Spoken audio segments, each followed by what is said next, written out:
On a reçu Emmanuel Parent, Alessandre Champagne, qui sont les cofondateurs du Centre pour l'intelligence émotionnelle en ligne, donc la Fondation Ciel. Oui. Et ben c'est ça, on a parlé... s'intéresse à tous les impacts des réseaux sociaux. Sur les jeunes, mais sur nous aussi, là. Ouais, on est des consommateurs des réseaux, là. C'est pas juste les jeunes, c'est ça, en fait. C'est que cette fondation-là, oui, s'adresse pour les jeunes, mais en fait, a un impact sur vous, les parents, sur nous, sur toute notre génération de société qui est sur les réseaux sociaux. Ouais. Comment qu'on peut consommer ce contenu et s'équilibrer, ouais, de façon équilibrée. Tu passes combien de temps, toi, sur ton cell, tu l'as pas dit? Moi, Ton dernier rapport? je pense que c'était 7 heures quelque chose. Ouais. 7 heures, ouais. C'est fou, là, pensez-y par jour, là. Combien de fois que vous ouvrez votre téléphone cellulaire, puis qu'honnêtement, Vous regardez rien. Tu regardes rien. Tu fais juste ouvrir des apps. Ouais. Sais-tu ce que j'ai fait, moi, récemment? Non. J'étais tannée d'être sur TikTok parce que, pour vrai, j'adore TikTok.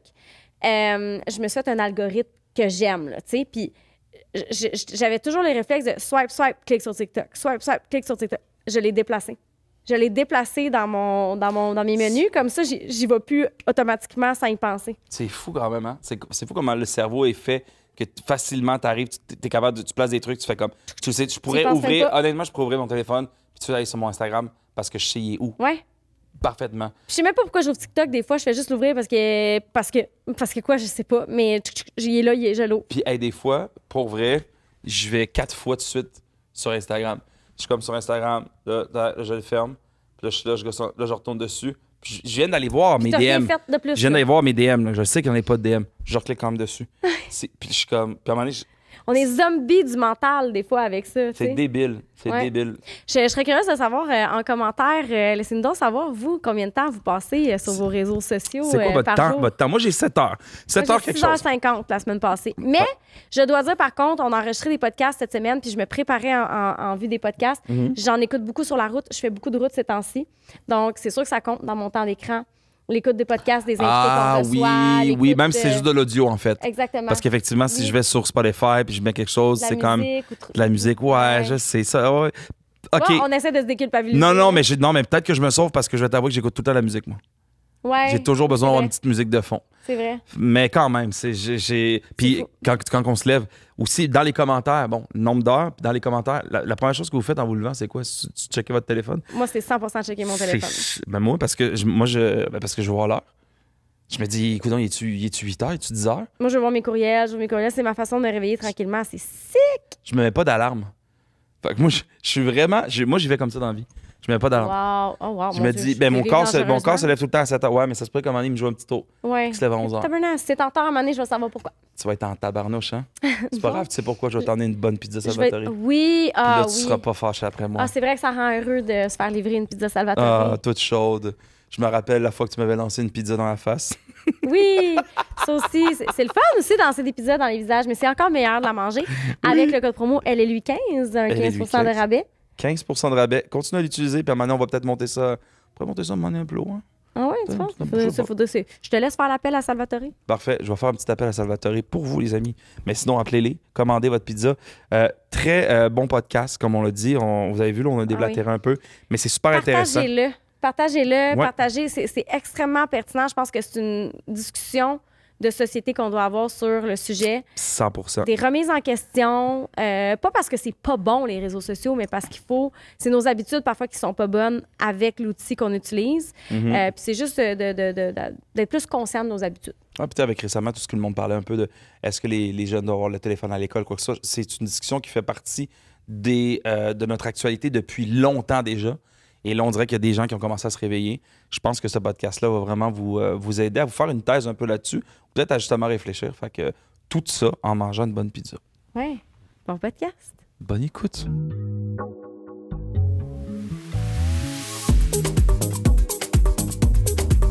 Entraînez-lui.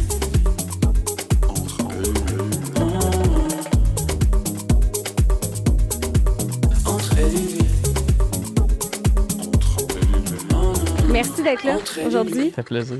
C'est vraiment cool. On va avoir... pour vrai, là, avant le podcast, on avait des discussions. On est arrivés, on était les deux un petit peu amorphes. Puis là, finalement, on a commencé à parler de l'impact des réseaux sociaux sur les jeunes, sur les gens. Puis c'est ultra intéressant, ultra pertinent. Fait que je suis vraiment contente. Il est là. Mhm. Puis, ultra d'actualité aussi présentement. Là. Ça a toujours été d'actualité. Il faut vraiment faire attention avec ça parce que les gens se disent ah, puis là, en plus, maintenant, c'est dans. Non.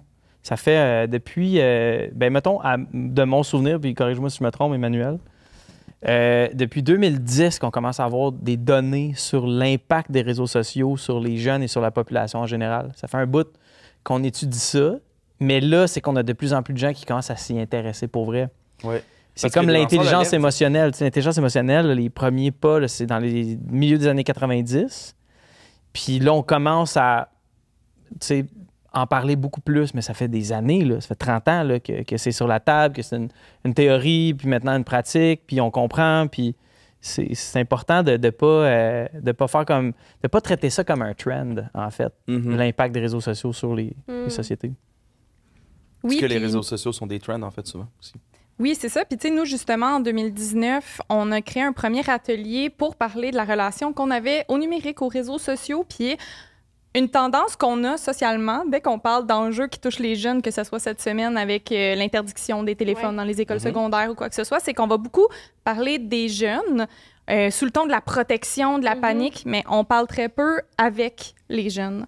Puis on les écoute pas beaucoup aussi. Puis c'est ça qui a animé notre discussion tantôt, là, Anne-Marie, c'est que, c'est merveilleux que dans notre job au Ciel, qui est le Centre pour l'intelligence émotionnelle en ligne, notre job, ça soit d'aller à la rencontre des jeunes puis de les écouter. Parce que si on trouve ça aussi sérieux que ça, le problème des réseaux sociaux, des jeux vidéo, name it, les téléphones, faut comprendre qu'est-ce que les jeunes font avec, puis même qu'est-ce que nous, on fait avec. Puis on n'a pas tout le temps, mais nous, on prend le temps.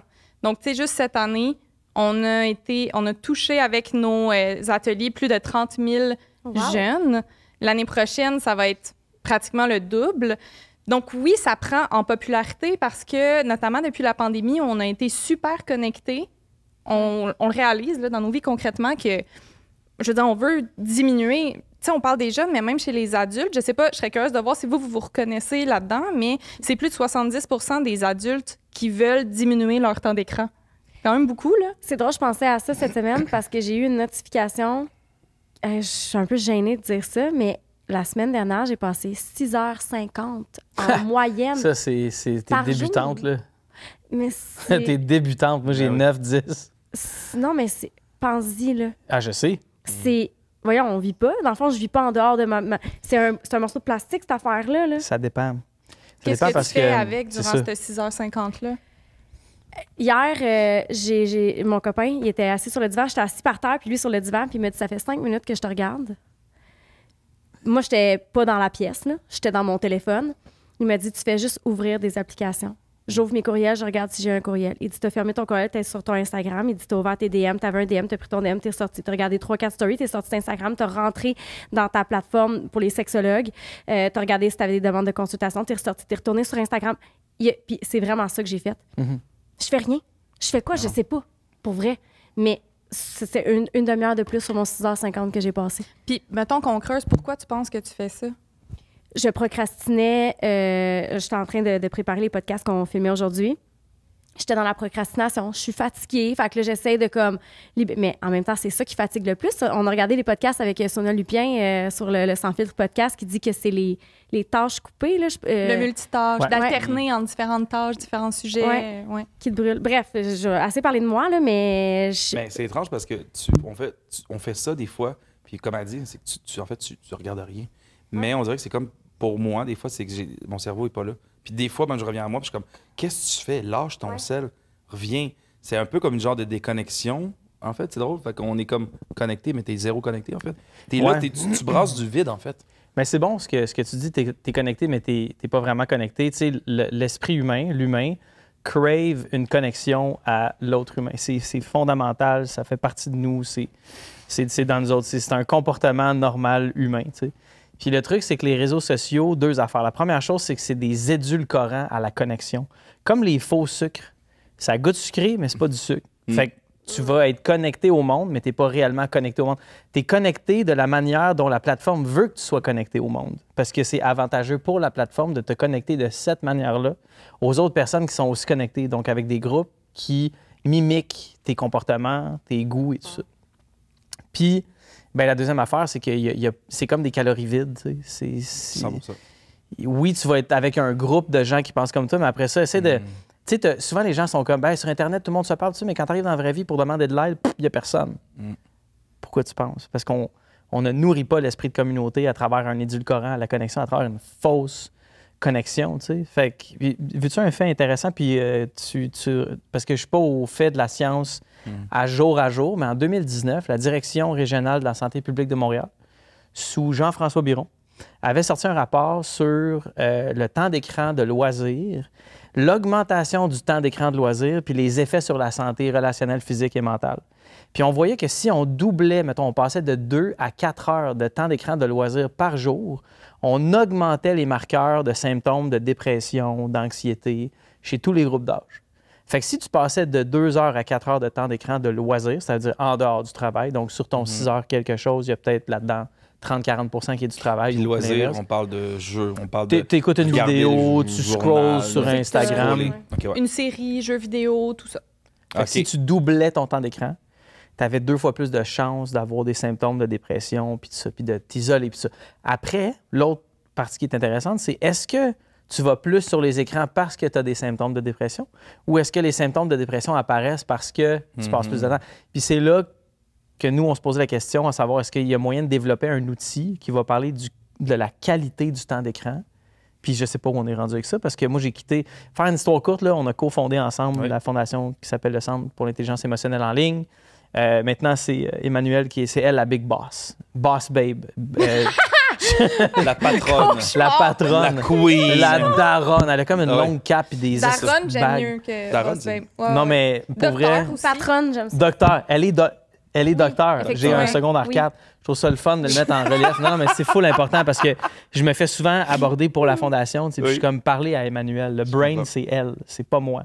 J'ai été le brain pour des trucs, oui, mais Emmanuelle, présentement, dirige ça de main de maître. Combien de présentateurs? On est une équipe de 10 personnes, mais on donne plus de 1000 ateliers par année à travers le Québec. On est parti ça en 2019. On est allé voir toutes les fondations, les chaires de recherche. On se faisait rire dans la face. On se faisait rire dans la face. Tu te faisais rire dans la On face. était comme nous autres, on aurait comme une fondation pour les réseaux sociaux. Fait que là, j'ai lu à la blague à un moment donné la fondation des selfies. Puis moi, ça me faisait vraiment chier. Puis il n'y a rien qui me motive plus que d'être en tabarnak contre du monde qui me prenne pas au sérieux. Et là, j'ai mis sur pied la fondation, puis c'était mon fuel. C'est peut-être pas une bonne affaire, je le réalise à 40 ans, mais ça a donné ce que ça a donné. Puis Emmanuelle a pris le relais quand j'ai quitté les fonctions parce qu'on avait besoin de quelqu'un dans les opérations au quotidien qui allait rendre ça comme fantastique. Mais au début, il y avait une autre fondation qui s'appelait Bien-être numérique qui avait déjà concocté un atelier pour les ados sur les réseaux sociaux. Donc, l'atelier, c'est comme 50 on donne l'information aux jeunes, puis l'autre 50 on les écoute. Puis justement, dans cet atelier-là, au secondaire, une des premières activités qu'on fait avec les jeunes, on leur dit, OK, sortez tout votre téléphone, puis on fait qu'est-ce que tu viens de décrire. En fait, on va vérifier notre temps d'écran. Puis l'important avec ça, c'est pas nécessairement le chiffre qu'on voit, puis c'est la première question que je t'ai posée sur qu'est-ce que tu fais avec ce temps d'écran-là? Parce qu'en effet, les études, ils ont remarqué que, OK, il n'y a pas de cause à effet. Comme Alex le dit, si tu as plus de 3-4 heures de temps d'écran de loisirs là, par jour, c'est des personnes qui ont un moins bon sommeil ou qui ont peut-être une moins bonne estime d'eux-mêmes et tout. Donc là, on se demande, ben comment ça qu'il n'y a pas de cause à effet? Qu'est-ce que tu fais sur l'écran? Donc là, on est vraiment dans ces questions-là. Puis les jeunes, ben souvent, ils vont être super critiques. Fait que là, un jeune typique, là, il ouvre son cell, puis là, il dit, ah ben, le premier, mettons, c'est Snapchat, ça compte pas, je parle avec mes amis, ça, c'est nice. Ça, c'est FaceTime, même affaire, je parle avec mes amis. Spotify, j'écoute de la musique, c'est bon. Puis, OK, ouais, 2 heures par jour sur TikTok, là, je pourrais peut-être diminuer. Donc, avant même que nous, on ait dit quoi que ce soit de scientifique, quoi que ce soit pour leur donner des stratégies, ils ont eux-mêmes l'esprit critique qu'on se donne comme adultes à dire, ben là, des fois, je travaille devant un écran, puis d'autres fois, c'est pour le loisir. Donc, ça rend ça super facile parce qu'on est toutes dans la même situation. J'arrive devant une classe de secondaire 2, secondaire 4, même des 5e années au primaire, puis on a tout le même feeling que c'est difficile de décrocher des écrans. Après, là, bon, quelqu'un en neurosciences là, te parlerait des spécificités du cerveau, comment quand tu es un enfant, c'est encore plus difficile de t'auto-réguler puis de t'auto-arrêter. Ça, c'est vrai. Mais donc, ça, c'est un activateur d'empathie. Imaginez si c'est difficile pour nous, comme adultes, à quel point pour les enfants, c'est attrayant, pour les ados aussi. Donc là, après, on se donne des trucs pour se prendre en main. Mais là, c'est que ça commence tellement... OK. ça commence jeune. Et nous, ça fait longtemps qu'on est sur les réseaux sociaux dans le sens que on a connu Facebook. L'invention de Facebook, on était là, on était les premiers à se faire des comptes. On est là-dessus depuis longtemps. Là, bon, les jeunes commencent plus tard. Le travail qu'on fait, là, on anime, on va quand même être sur des écrans. De plus en plus, l'être humain n'a pas le choix d'être devant un écran parce que la technologie est comme ça, les sociétés évoluent de même. De ce que je comprends, c'est quand même, ça peut être très nocif à long terme être sur des écrans. Est-ce qu'il y a une solution? Est-ce qu'à un moment donné, il y a moyen d'être sur des écrans puis que ça soit sain? Ou... Bien, ça existe déjà. Tu sais, je veux dire, un des exemples qu'on donnait au début, parce qu'on avait été appelé par le ministre Lionel Carman en 2020, en février 2020, juste un mois avant la pandémie. À Québec, il y avait un colloque sur la santé des jeunes et les écrans. Puis il y a beaucoup d'experts du milieu, dont un ophtalmologiste qui est venu. Il y avait des gens qui étaient dans le communautaire, qui nous parlaient en psychologie, tout ça. Puis il y avait des études puis des données probantes sur les effets néfastes de l'écran physique. Peu importe ce que tu as devant, les effets néfastes de l'écran physique sur l'apprentissage des jeunes. Puis ce qui est malheureux, c'est qu'il y a des lobbies technologiques qui poussent très fort dans l'autre sens pour faire rentrer des systèmes technologiques dans les écoles parce que c'est très payant pour eux de recevoir de l'argent du gouvernement pour que nos enfants aient des iPads dans leurs mains. Ouais. C'est hallucinant. Là. Je veux dire, puis je suis pas genre conservateur ou... Tu sais, j'ai certaines idées arrêtées sur un paquet d'affaires, mais papier et crayon, là, c'est nice. Là. C'est correct, tu sais, un livre, des choses comme ça. Pour essayer de... Parce que c'est toujours un gateway, l'écran, l'iPad que tu as dans les mains. Tu sais que quand tu es à la maison, l'iPad, oui, j'ai mes affaires de devoir, mais j'ai juste à flipper la page, puis je suis rendu sur Snapchat. Flipper la page, je suis rendu sur une autre affaire. Puis c'est difficile, comme tu disais, pour un enfant de s'auto-réguler. La notification. C'est ça. Je suis en train de lire un livre, mon truc, boum, je reçois une notification. Ah, t'as un message. C'est très... Le cerveau humain n'est pas fait pour traiter autant d'années. Puis on avait chacun notre côté de la médaille, Emmanuel et moi. Emmanuel était plus du côté, il faut pousser contre les compagnies. Encadrer les plateformes, avoir un engagement politique. Puis moi, j'étais plus au niveau de la responsabilité individuelle. Comment on montre, comment on apprend aux gens. Tu sais, comment on amène la science aux gens pour qu'ils réalisent « Ah, voici le pouvoir que j'ai sur ma consommation. Voici les petits choix que je peux faire au quotidien pour améliorer mon expérience dans les environnements numériques. » C'est deux choses qui vont de pair. De pair, absolument. Ah. Hey! On ne sait pas quel high five faire. C'est bon, ça, hein? ce jeu de main. C'est quoi ce high five-là? Italien, genre? Non, c'est... C'est un langage secret. Je suis comme toi, puis t'es... C'est vrai, oui. Hey, veux-tu savoir comment je trouve ça le fun? J'étais traumatisé là-dessus tantôt. Ouais. Veux-tu savoir comment j'ai rencontré Manu? Oui. Le 2 décembre 2019, je fais une vidéo sur Facebook, puis je dis, je lâche tout, je pars une fondation. Puis là, tout le monde est comme, OK, je le fais pour vrai. Puis là, je dis, j'ai besoin d'un bras droit. J'ai pas un cerveau organisé. Je peux pas faire ça tout seul. J'ai besoin de quelqu'un. Je reçois une centaine de courriels. Puis là, je me dis, je peux pas passer à travers ça. Je vais devenir fou. Fait que je vais scroller. Puis le premier sur lequel je vais tomber, ça va être ça. Sur la tête de ma fille, Jeanne. C'est comme ça que ça s'est fait. Sur la tête de ma fille, Jeanne. Tu sens pas choisi, hein? C'est comme... Tu sens... Oui. Non, tu n'as pas été choisi. C'est le tarot divinatoire. C'est ça, c'est un peu comme la vie. Hein? Des fois, mais sur la tête de ma fille, pour vrai, là, j'arrête sur Emmanuel Parent. J'aime son nom parce que ma fille a failli s'appeler Emmanuel. Puis j'ai une amie qui s'appelle Marie-Joëlle Parent, qui est journaliste là, maintenant, qui travaille chez Pinterest à San Francisco, qui est une des premières sur Instagram. Elle a fait 300 raisons de découvrir, whatever. Elle rentre chez Pinterest. Oui, Marie-Joëlle, j'aime beaucoup ça. Puis son famille, c'est Parent. Fait que je sais pas, Emmanuel Parent. Et là, elle avait... Écoute ça, elle avait résumé point par point toute ma vidéo. Elle avait organisé chaque idée dans des paragraphes. Puis là, pas Snapchat, mais ChatGPT n'existait pas. Ouais. Non. Fait que c'est une humaine. De ChatGPT. Une humaine qui avait fait ça. Ouais. J'étais comme, wow. Je l'ai appelé, j'ai dit, là, c'était jeudi. J'étais comme, tu fais quoi dimanche? On va prendre un café. On jase. Après 30 minutes, j'ai dit, ça tente-tu d'avoir de la job? Puis je faisais des virements Interact pour payer son salaire. OK. Parce que moi, j'ai financé personnellement le développement de la fondation. Oui. Puis c'est comme ça que j'ai rencontré. Puis pour vrai, à ce jour, c'est une de mes plus belles rencontres à vie. Là. Comme humaine, comme personne maintenant qui tient la fondation, c'est la fille la plus drôle que je connaisse. Je me souviens des longs... Je l'ai même pas payé. Non, mais hey, écoute... Venant d'un humoriste en plus, tu sais. Je le nommerai pas, Absolument. mais on a eu un meeting à un moment donné avec une certaine association qui aurait pu nous donner un coup de main. OK.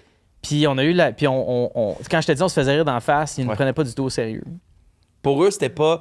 En fait, pour eux, c'était pas sérieux l'hygiène de comment bien utiliser les réseaux sociaux. À leur défense, notre idée était pas Elle était très encore... grande. On était très ambitieux avec l'idée d'aller faire de l'éducation partout au Québec. Puis à ce moment-là, c'était pas autant dans l'actualité qu'aujourd'hui. Donc, disons que des fois, c'est ça, on se sentait un peu comme les enfants qui préparent leur danse dans le sous-sol. Puis que là, tu montes à l'étage, le montrer à tes parents. Puis sont comme... Les parents, ils s'en crissent un peu. C'était des beaux efforts. Ouais, ils fument des cigarettes puis ils continuent de parler de leur patio. C'est pas en 2009, genre, c'est comme... Non, mais c'est ça, il y avait déjà de la recherche du côté scientifique. C'est juste que peut-être que le lien avec la population générale, c'était pas fait encore.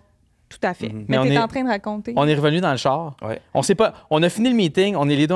Écoute, on avait 3-4 rencontres par semaine, des fondations, des chars de recherche, des personnes expertes dans le domaine, tout ça. Puis on était tellement brûlés, on s'est assis dans le char et les deux, en même temps, on est partis à rire, mon gars. Là, on se vidait de larmes. En tout cas, ça n'a pas de bon sens. Cette aventure, il n'y a personne qui va nous aider. Ça va être ça pendant des années. Puis finalement, écoute, appelle par la pioche. Finalement, là. oui, bien Ça a été où, le aujourd'hui, déclic? Ouais, le déclic, c'est justement parmi les consultations gouvernementales. Nous, aujourd'hui, on est appuyés à fond par la Santé publique du Québec puis le ministère de la Santé et Services sociaux du Québec.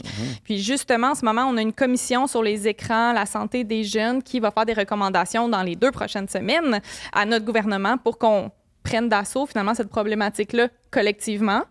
Et nous, on a participé aussi à ça. J'ai formé les élus en vue de la commission. On a été témoigner avec d'autres chercheurs aussi.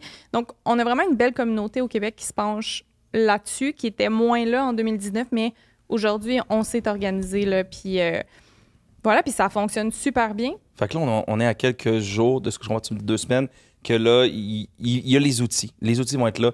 Des solutions, des propositions à faire qui vont être données pour les élèves, On est là. Encore faut-il que les propositions soient bien reçues et appliquées, parce qu'on connaît la CAQ pour sa tendance à comme recevoir l'information puis à s'en calisser sur un paquet d'affaires, notamment le 3e lien, la santé pendant la pandémie, toutes les choses, mettons, que les experts font comme... Puis là, les gens font comme... On n'a pas de diplôme, mais comme « fuck you », tu sais. Ça, puis je tiens à le dire. Par contre, je veux rendre à César ce qui appartient à César. Monsieur Lionel Carman a été absolument incroyable dans l'aide qu'il nous a octroyée. Tous les ministres de la CAQ nous ont donné des sous pour la fondation. Christian Dubé a été beaucoup à l'écoute. Tu sais, je suis très critique, mais en même temps, je reconnais qu'on a eu l'aide. Puis c'est correct. On s'est entretenu avec le premier ministre aussi. On a eu une rencontre avec François Legault pour le conseiller personnellement sur qu'est-ce qu'on pense qui serait mieux pour les jeunes. Puis ça se situe de différentes manières. Un, c'est de passer par l'éducation. Vraiment de donner des trucs aux jeunes. On peut en parler ensemble aussi de c'est quoi les trucs qui existent. Sinon, c'est aussi de passer par de la sensibilisation pour les parents. Et pour les parents, c'est difficile là, de savoir comment gérer les écrans dans la maison. On a des recommandations de pas de temps d'écran. C'est pas toujours réaliste. Là, on culpabilise à fond. Puis aussi de passer par un encadrement des plateformes à la source même. Donc, pas juste de...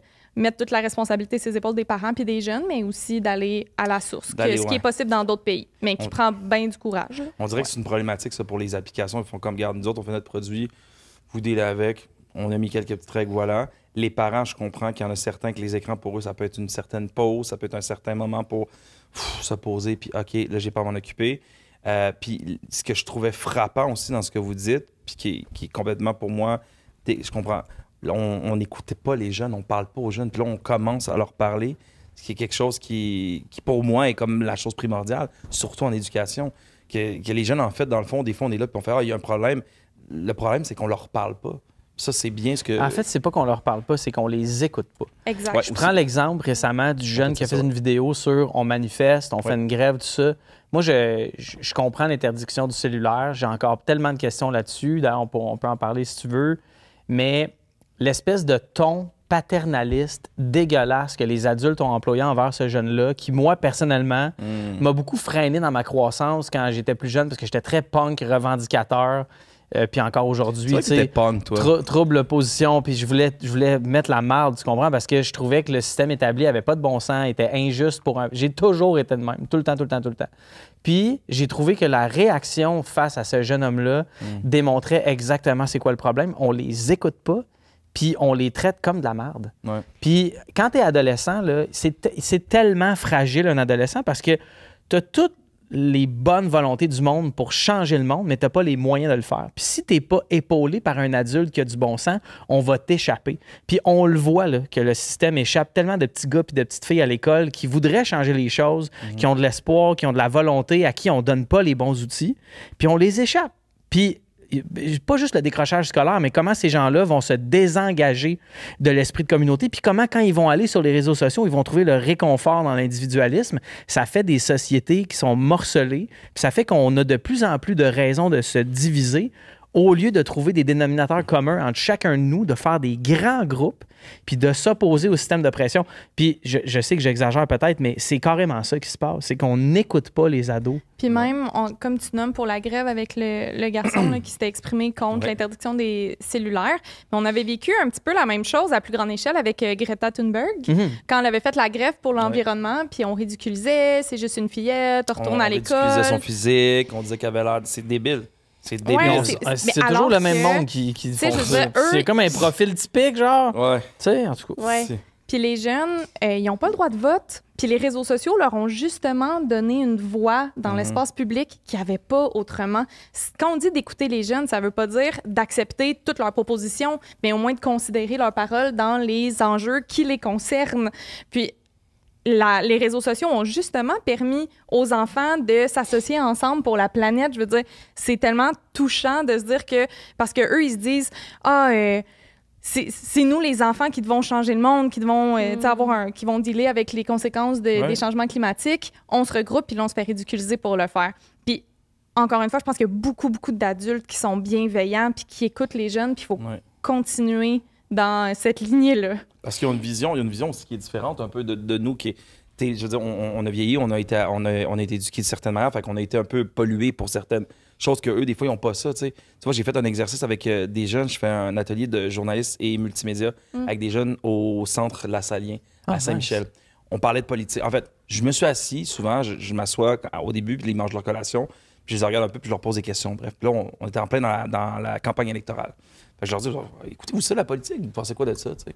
Puis ouais, quelques-uns, il y en avait comme, ouais, un peu, puis OK, puis vous pensez quoi de ça? Puis là, ben, ils parlaient un peu de tel parti, ça. Puis je suis comme, OK, il y a quand même l'info. Je fais, bon, parfait, on a 2 heures ensemble tout le temps. Je vais faire un exercice, guys. Vous avez 45 minutes, vous me trouvez un nom de parti, un slogan. Demain matin, vous devenez premier ministre. Qu'est-ce que vous changez pour votre quartier, dans votre vie? Go, carte blanche. Les réponses seraient, je suis tombé en bas du cul. Je suis tombé en bas de ma chaise. T'es tombé en bas du cul? Wow, ça, c'est cette expression-là. Je suis tombé en bas de ma chaise. L'égalité homme-femme, genre le cul reste là, puis prendre soin de notre quartier. Il y a plein de beaux quartiers. Pourquoi qu'on pollue notre quartier? La pornographie sur Twitter, c'est pas normal qu'il y ait ça. Il dit, moi, je veux regarder des choses. Pourquoi je tombe là-dessus? Je te l'ai dit, les ados, c'est pas des caves. Mais non, mais c'est pour ça que je te dis. Ils sont encore assez... J'écoutais ça, puis je me disais, puis j'étais à fond dans le débat là, pour cette élection-ci. Je voulais vraiment comme apprendre plein de trucs. Puis j'étais comme tabarouette. En une demi-heure que j'ai écouté tous leurs trucs, je suis comme... C'est bien plus intéressant que le débat que j'ai écouté complètement con à Radio-Canada, que j'étais comme, qu'est-ce que vous parlez? Genre, que vous passez à côté de plein de choses. Bref. Fait que là, c'est ce que je me suis dit, puis c'est la conclusion que je m'en suis fait. Je me suis dit, mais pourquoi qu'on les écoute pas? Il y avait Farnell qui avait fait une vidéo suite à au TikTok du garçon dont tu parles. Puis il appelait ça, puis c'est pas un mot que j'utilise dans mon vocabulaire, mais il appelait ça de la dissidence. Donc, c'est de permettre aux jeunes, justement, de devenir des citoyens qui, éventuellement, vont vivre à travers une démocratie pour laquelle ils vont participer. Donc, c'est vraiment c'est donner de l'agentivité. Ben, c'est ça la démocratie, c'est de donner le même pouvoir, l'égalité de pouvoir à tout le monde, tu sais. C'est ça qu'on oublie, puis j'ai trouvé ça tellement dommage parce que moi, il y a une règle que j'aime beaucoup en créativité, puis c'est dans un brainstorm, tu dis jamais non. Parce que tu sais jamais où une idée va se rendre. Puis l'histoire nous l'a prouvé maintes et maintes fois que même les gens qui essayaient pour que ça marchait pas, à un moment donné, avec les efforts, ça finissait par fonctionner. Tu sais. Puis c'est ça que j'ai trouvé plate dans cette histoire, c'est qu'on avait la chance de montrer qu'on était une société civilisée. Puis là, on bully un petit gars qui s'est filmé avec son téléphone cellulaire. On a raté une chance. Tu sais, on a toute une génération qu'on peut onboarder sur un environnement numérique en leur montrant comment faire. Puis un des enjeux qu'on a, c'est qu'on a tous un problème différent, puis c'est intergénérationnel. Chaque génération a son enjeu avec l'outil. Fait que c'est difficile quand toi, ton problème, c'est A, C'est- puis l'autre problème, c'est B, puis l'autre problème, c'est C. C'est rough, là. Je m'en allais là parce que, tu sais, tu dis, nous autres, ça fait longtemps qu'on est sur les réseaux sociaux. Oui, mais on est aussi la dernière génération à ne pas les... Moi, j'ai pas grandi avec un téléphone dans mes mains. Mon premier téléphone cellulaire, je l'ai eu, j'avais 18 ans, là. Fait que j'ai vécu comprends. 18 ans de ma vie. On a connu l'ère sans les réseaux. Donc, on ne peut Le pas... Moyen-Âge. Le Moyen-Âge, carré. On avait L'époque des... des Lumières. On avait des Padgett. C'est pas T'as quel plus, âge, pas. J'ai 36. OK, c'est ça. Fait que... C'est vrai. Tu sais, fait que c'est plus ce que je trouve, en fait, puis vous pourriez embarquer là-dessus, mais il me semble que ça doit être challengeant quand même. Puis ça doit être pour ça qu'il faut les écouter le plus possible, parce que comment est-ce que je fais pour guider quelqu'un qui vit une réalité que je n'ai pas vécue? Moi, je sais pas c'est quoi à 4 ans regarder un pad là, au restaurant. Là, on m'assoyait là avec mes crayons de cire, puis c'était comme tu refais le labyrinthe 40 fois s'il faut avant qu'on sorte du restaurant. Mais Moi, j'ai comme, mangé. t'es mangé. Je mangeais mes crayons. Avec les copes de beurre, tu te remplis un cup de beurre d'un côté. Mais il y a quelque chose, ben ça me touche qu'est-ce que tu dis, puis c'est très partagé par les personnes enseignantes, les personnes qui travaillent dans les écoles, par les parents qui disent moi j'ai pas grandi avec ça, comment je fais pour communiquer? Puis la bonne nouvelle, c'est que probablement quand on avait 8-9 ans, qu'est-ce qui était le plus important pour nous, c'est que nos parents nous disent qu'ils nous aiment, d'avoir des amis, de découvrir des choses, de l'hiver, faire sécher nos bas mouillés quand on rentrait, d'avoir joué dehors. Tu sais, on apprenait plein de choses, puis c'est la même chose aujourd'hui. Je vais donner un exemple qu'on donne des fois en conférence. Dans les rapports d'activité de tel jeune, ils font une intervention avec les ados gratuitement, anonymement. Ils en font des milliers par année. Puis à la fin de l'année, ils sortent un rapport, disons, des sujets qui ont été les plus abordés, puis vers lesquels les jeunes leur ont posé des questions. Puis les sujets, même en temps de numérique, c'est quoi? Les relations amoureuses, le stress des examens et de l'école, qui suis-je, où vais-je, que fais-je, j'ai eu un conflit avec mon ami. Donc, plus ça change, plus c'est pareil. On a quand même les besoins fondamentaux d'appartenance quand on est ado, de connecter avec les autres. C'est juste que maintenant, on le fait aussi par le numérique. Mais on n'est pas si loin que ça. Tu sais, nous, moi, j'entendais ding-ding, mon crush s'était connecté sur MSN, puis j'étais tellement énervée. Puis les conversations que j'ai avec les ados aujourd'hui, c'est un peu la même chose. T'as-tu vérifié, il était où sa Snap Map, ton crush, qu'est-ce qu'il faisait? Donc oui, c'est ailleurs, mais c'est ça, on veut juste finalement tout être aimé, puis savoir un peu c'est quoi notre place dans le monde.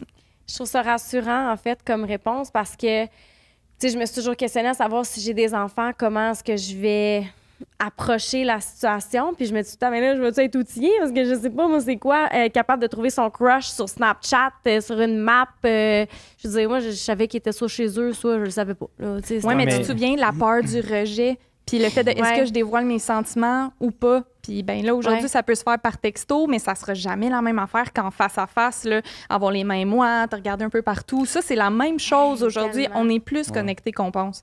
Ouais, puis c'est ça, c'est que j'ai oublié ce que je voulais dire. Ben ouais. Ben moi, je voulais être lancé sur, tu sais, parce que... Ah, je bon, l'ai. Excuse. C'est que le futur, ça ne passe pas par une utilisation différente des environnements numériques. Le futur passe par une bonne vieille méthode qui s'appelle inculquer des valeurs à nos enfants de la vraie vie.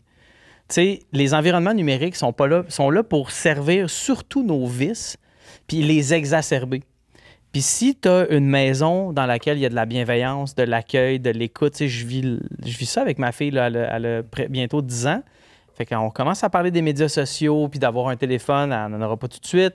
Sauf qu'en même temps, elle sait pourquoi, puis on y explique. Tandis que quand j'ai vu l'interdiction des cellulaires, j'étais comme, il y a juste le bâton, il n'y a pas la carotte, tu comprends? Il y a juste non. Mais un jeune, il faut que tu développes sa réflexion puis son sens critique. Puis là, ben, on fait juste dire, hey, lâchez ça. Puis là, ben, si vous vous levez debout, on va vous taper dessus en vous bullyant, nous, les adultes. Puis on vous donnera pas de support à, on vous enlève ça. Fait que c'est ça que je trouve dommage dans cette histoire-là, c'est qu'il n'y a pas de volonté d'inculquer. Tu sais, là, maintenant, les professeurs vont se faire dire, vous, ça va... Moi, demande-moi ce que j'en pense, là. Je trouve ça complètement ridicule, esti. Je veux dire... Ben, T'as pas le vouvoiement? Ça me dérange pas. C'est pas ça l'enjeu. Ça, c'est comme c'est une tactique de diversion des vrais problèmes, là. Vous au-dessus, on va se le dire, là, ça change...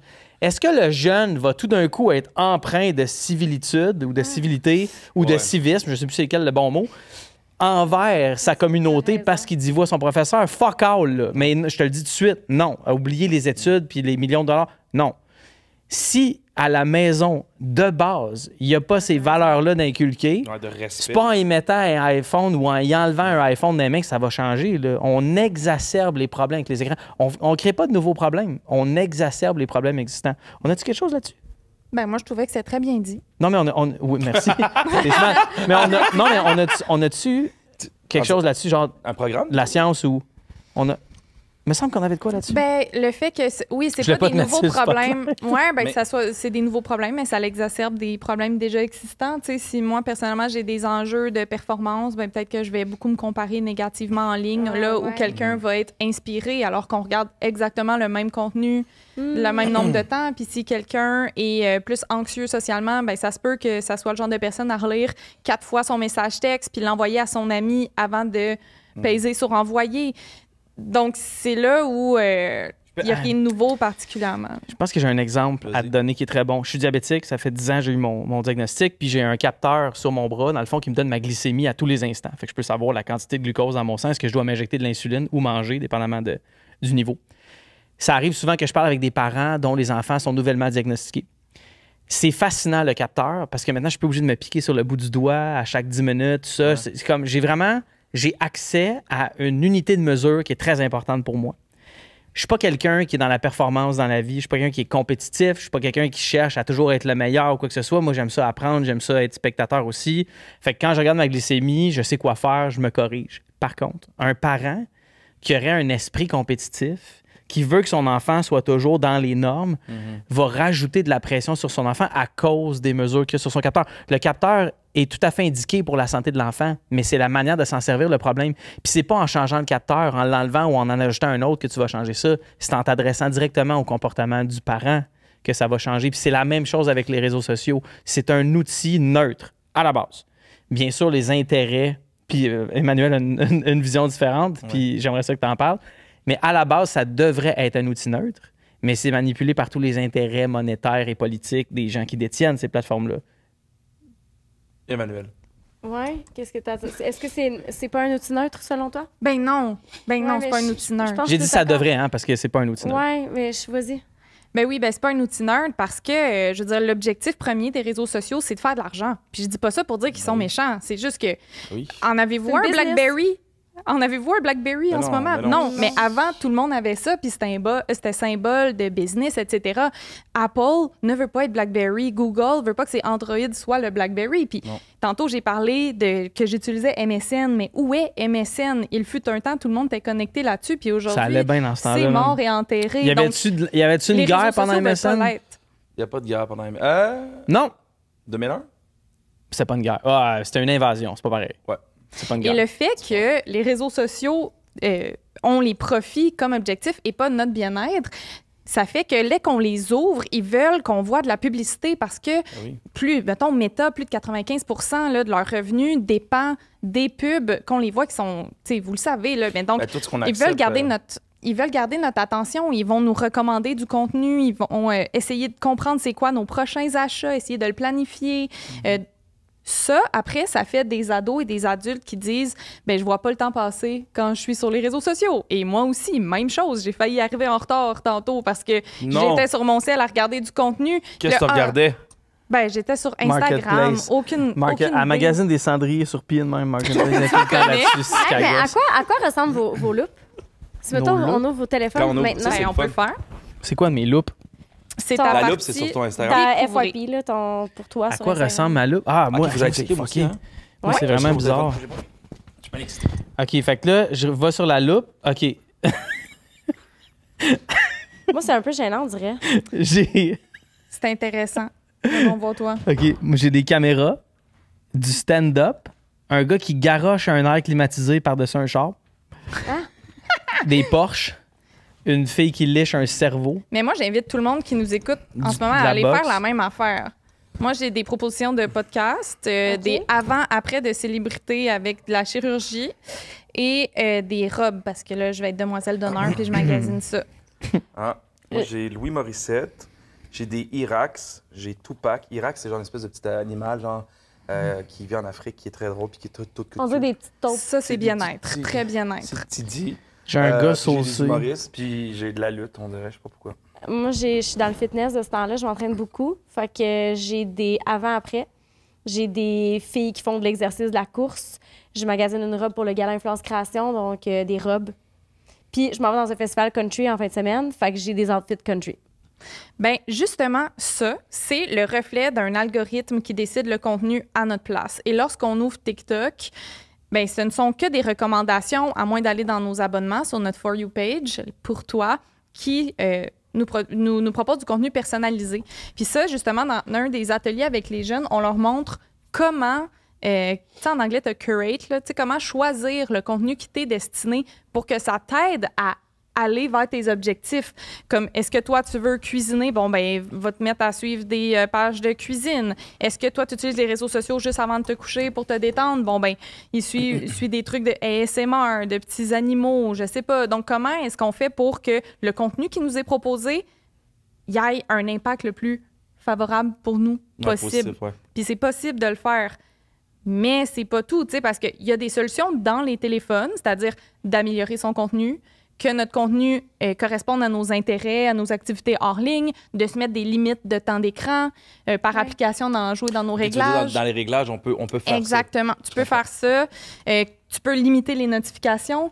Donc, on peut tout mettre ça en place. Mais qu'est-ce qui se passe quand, comme moi, j'ai une limite de 1 heure sur Instagram par jour, je suis le soir et je vois ma limite. Vous avez atteint votre limite pour la journée. Si je suis assis dans mon sofa, 5 minutes de plus, 15 minutes de plus ou ignorer la limite pour aujourd'hui. Ce qui m'amène au deuxième truc qui est fondamental d'avoir une diversité d'activités puis une diversité de manières de se désennuyer. C'est bon, Puis, la diversité. Si on se désennuie avec les réseaux sociaux à la hauteur d'un nombre de temps par jour qui nous convient, bien là, se sacrer patience puis ne pas culpabiliser pour rien. Parce que ça se peut aussi qu'après une grosse journée de travail, on ait juste besoin de se détendre puis qu'on écoute une série télé. Là, le but, c'est peut-être pas d'enlever son temps d'écran, mais de dire, bon, ben comment, est-ce que j'ai d'autres moyens de me détendre ou je suis juste dépendante aux écrans? Donc, c'est pour ça que c'est très complexe puis très collé sur notre personnalité à nous. Ouais. Il y a quelque chose que j'ai remarqué, justement, tu sais, parce que, bon, justement, avec les jeunes qui...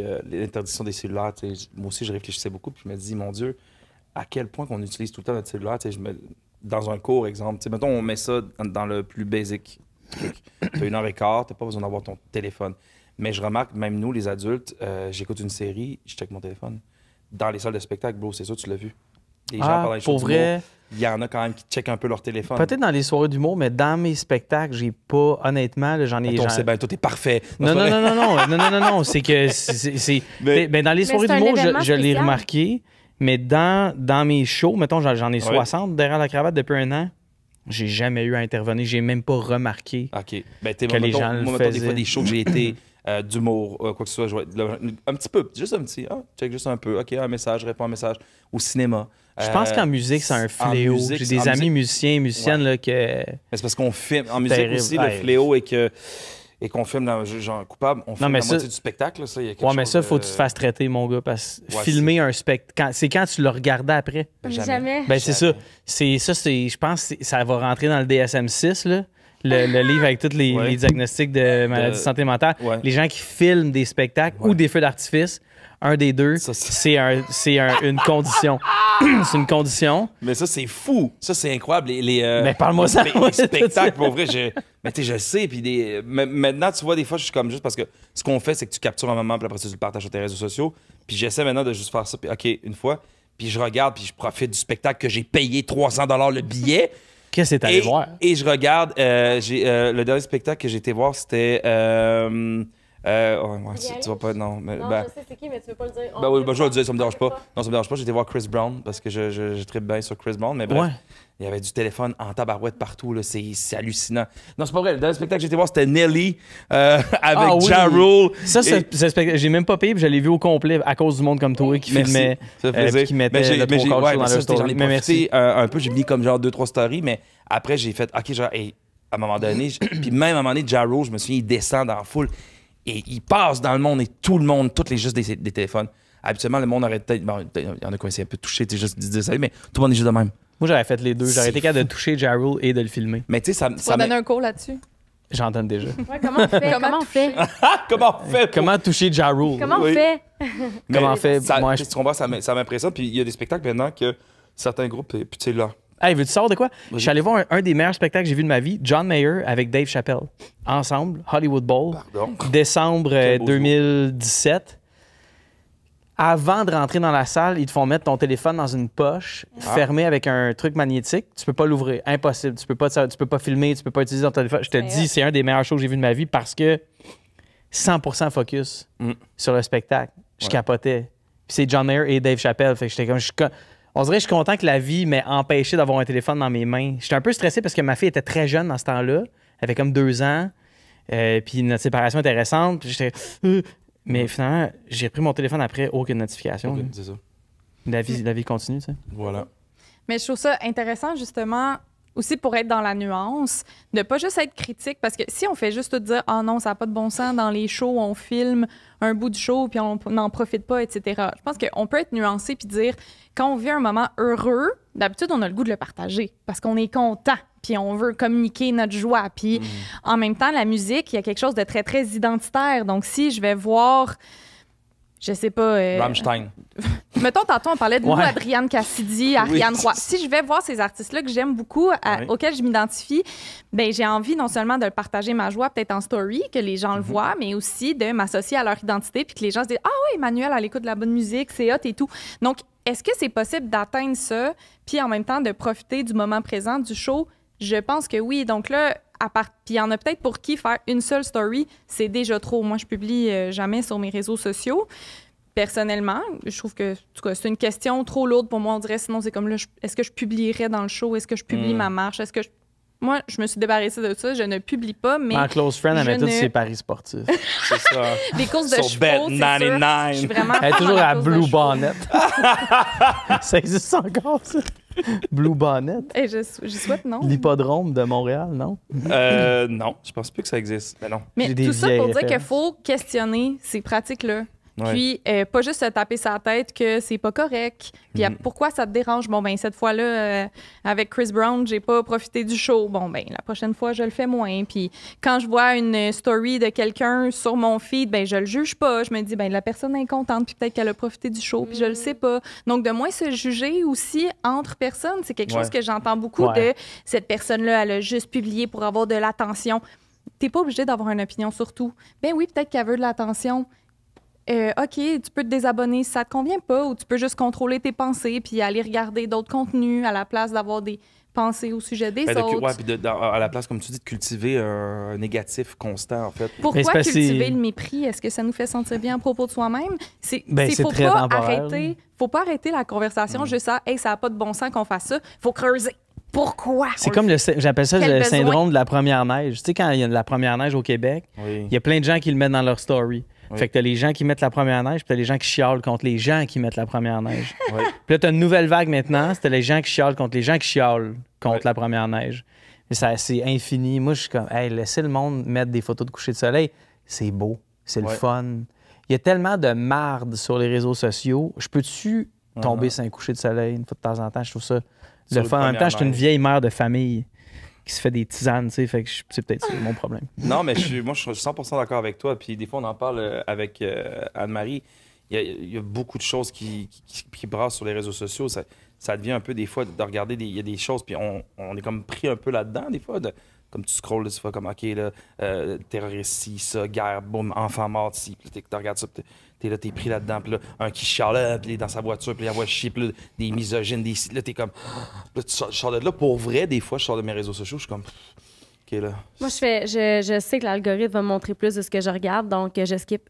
Des fois, je tombe sur des affaires d'enfants malades sur TikTok. Je suis comme non, skip le plus possible parce que C'est pour ça que je regarde des peux vidéos pas être d'Irax. affectée. Ben, petits- Moi, quand je vois des animaux. publicités, des fois, juste, je sais que c'est une publicité, je fais comme, j'enlève mes yeux. Ah, Comme Ouais, si la parce qu'ils publicité voient allait tes- se faire, ah, il n'est pas intéressé. tu penses? Ben non, c'est moi, juste moi qui étais épais, là. Mais oui, mais C'est non, mais... moi, je fais « Ah non, je l'ai pas vu. Je vais la dévoir, Ah, ben là. cette publicité. » Mais ça Non, mais si t'as skip vite, tu sais. fonctionne Mais pas. c'est comme un ça. problème quand même que des fois, tu sais, il y a ces questions-là. Est-ce que la caméra voit si j'observe la publicité? Est-ce que mon téléphone m'écoute? Est-ce que... On pose plein de questions qui sont super légitimes et ces compagnies-là, pour revenir à leur objectif de profit, ils ont leur recette secrète d'algorithmes et de ce qu'ils font avec nos données qui font que c'est complètement opaque.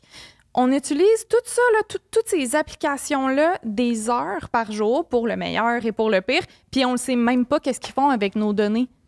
Moi, je trouve ça me révolte quand même. Là, Ouais. Puis ça me révolte pas dans le sens que nous sommes des moutons et nous devons tous désinscrire un compte. Non, dans le sens que moi, j'ai le goût qu'Instagram reste, mais j'ai le goût que ça continue de rester sous mes conditions. Donc, c'est pour ça que moi, j'ai le goût d'aller cogner à la porte des entreprises puis de dire « Salut, c'est nous les gens qui utilisons votre plateforme et on exige plus. On veut plus de transparence. » Puis il y a plus d'utilisateurs qu'il y a de patrons ou qu'il y a d'actionnaires dans Meta et tout. Fait que c'est vraiment d'engager un mouvement citoyen. Tu sais, le citoyen doit se substituer au gouvernement et au pouvoir à un certain moment donné. Tu sais, la désobéissance civile, ça existe, la dissidence, même chose. C'est vraiment important qu'on comprenne la puissance de ça. Je pense encore qu'il y a de grands dénominateurs communs qui nous lient, qu'on soit à gauche ou à droite. Il y a des points communs qu'on a où est-ce qu'on pourrait tous aller au front pour la même raison, puis on serait tous d'accord. Il y en a bien plus qu'on pense.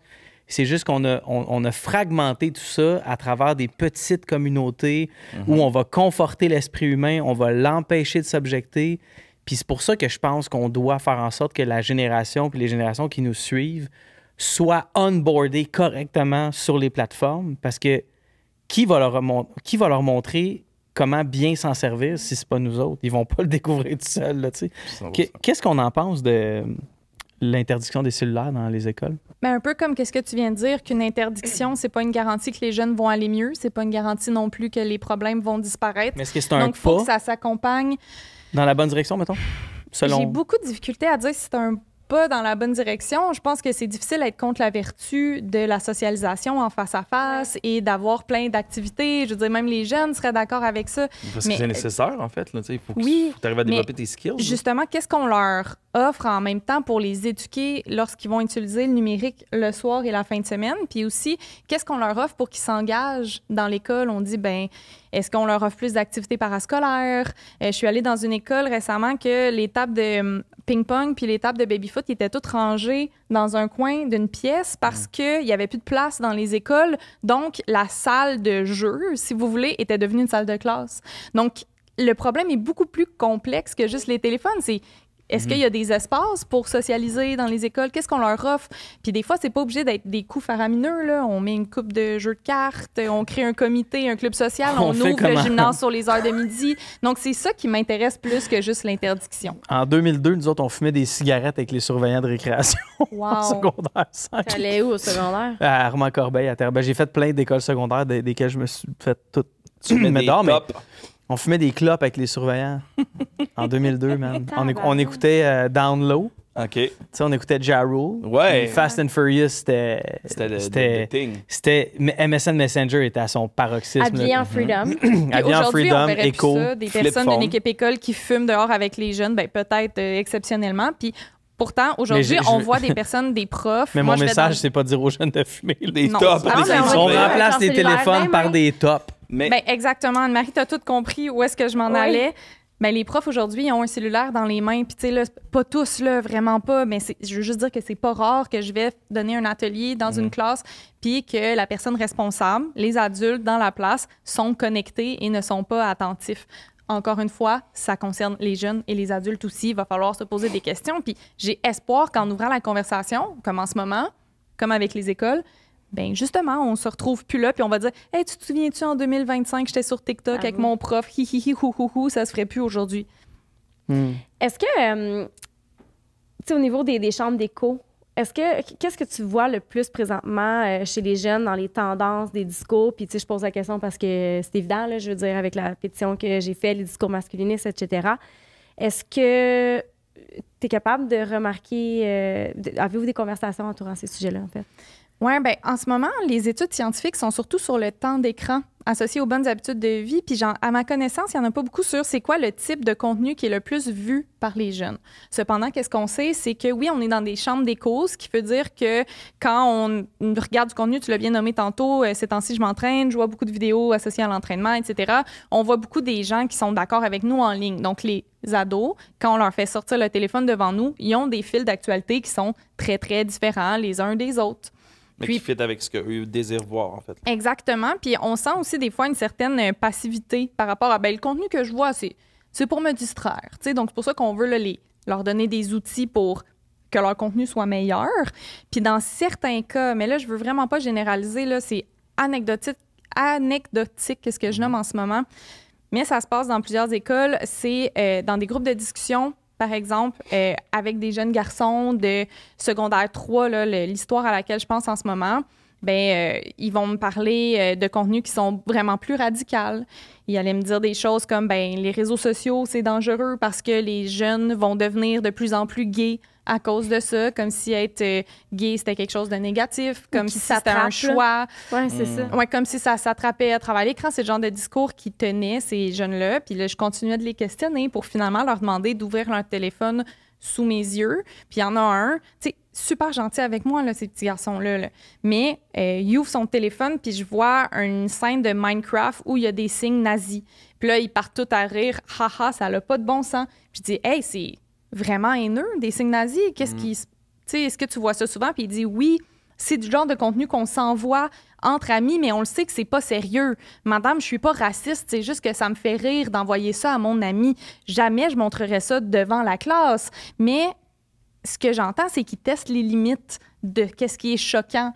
Puis, entre cette petite gang-là, s'envoyait des vidéos de plus en plus choquantes avec de la violence qu'ils retrouvaient sur les réseaux sociaux. Puis leur cerveau n'est pas fini de développer. Fait que ton petit lobe frontal qui prend tout ça comme si c'était normal... Qui prend ça à la légère, en fait, dans le fond, des trucs qui se peuvent... Je suis désolé, dans le sens, le signe nazi, tu sais, ça a tellement une violence dans, mais si t'as pas l'historique puis le contexte, ça veut rien dire. Puis eux autres, ils voient ça comme, quand on monte ça, le monde pogne les nerfs. Puis quand t'es ado, ce que tu veux, c'est provoquer des réactions parce que c'est comme ça que tu apprends à développer ton intelligence émotionnelle. Fait que comme je dis, si t'as pas un bon adulte au receiving end de tes niaiseries qui va t'aider, qui va faire l'éducation que l'adulte doit faire, on t'échappe. Puis ils le savent, ces jeunes-là, que c'est dissident, que c'est subversif, que c'est pas correct, puis que ça correspond pas aux valeurs de l'école.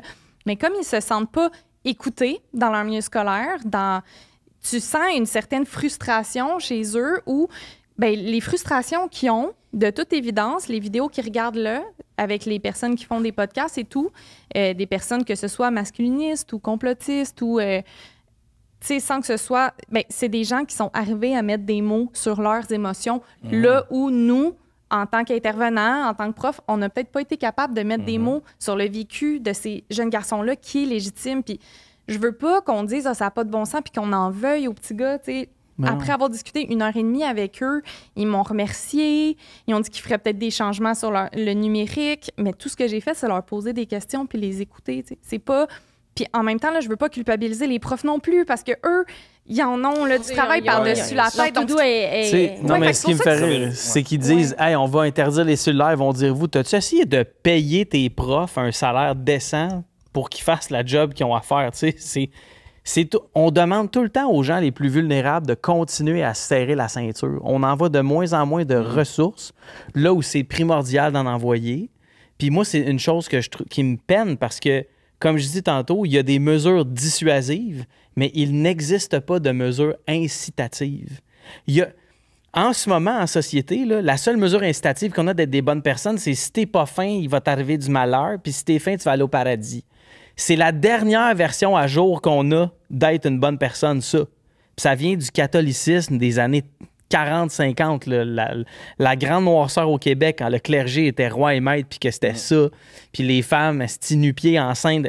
Ça, c'est la dernière version qu'on a d'incitatif à la population d'être des bonnes personnes. Mais je vais ajouter un autre incitatif que je vois chez les jeunes pour, justement, je sais pas, être une bonne personne, c'est ce qu'on voit sur les réseaux sociaux, où l'idée du succès, c'est s'entraîner, Être un homme, c'est... avoir de l'argent, avoir la liberté. Donc, les réseaux sociaux, on l'a dit, ce sont des grandes tribunes publicitaires. Puis les personnes qui font du contenu, qui pognent, des fois, ben, c'est parce que ça va être sponsorisé, etc. Donc, les jeunes, ben, ils veulent beaucoup de maquillage, des crèmes. Puis, tu sais, je dis les jeunes coupables, là, Non, moi mais aussi. toutes Mais nous donc, autres, en fait, là. ça aussi, Oui. c'est des nouveaux buts qui entretiennent. Puis ça me fait une question pour vous, en fait. Tu sais, quand même, vous êtes présent sur les réseaux sociaux, dans tout cet univers-là qui est de moins en moins modéré, tu sais, qui a plein de mauvais contenus. Quelle responsabilité, peut-être, est-ce que vous vous donnez comme... Ou que vous vous donnez pas, là, tu sais, je dis pas ça pour vous prendre un coin, là, mais comment vous voyez ça, vous, en tant que créateur, dans tout cet univers quand même difficile, là?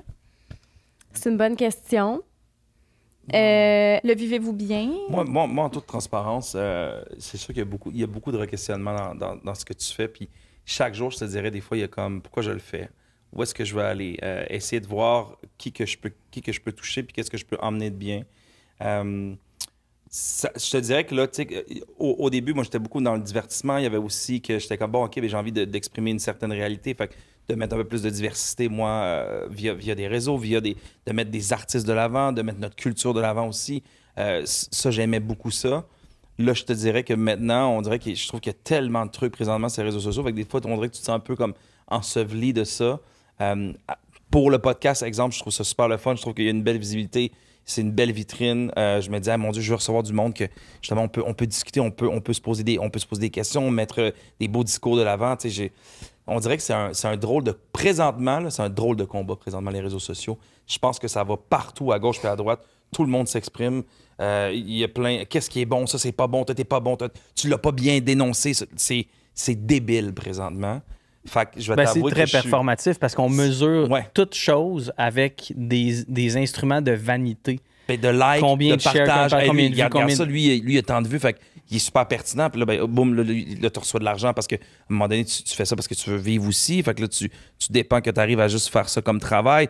Mais là, si t'as pas les views, puis t'as pas ci, ben là, ça fonctionne. Tu veux entendre un truc drôle? Vas-y. En 2012, quand Marie-Lou et moi, on parlait de 3 fois par jour, puis je reviens sur cette expérience-là parce que ça a changé ma vie, tu sais.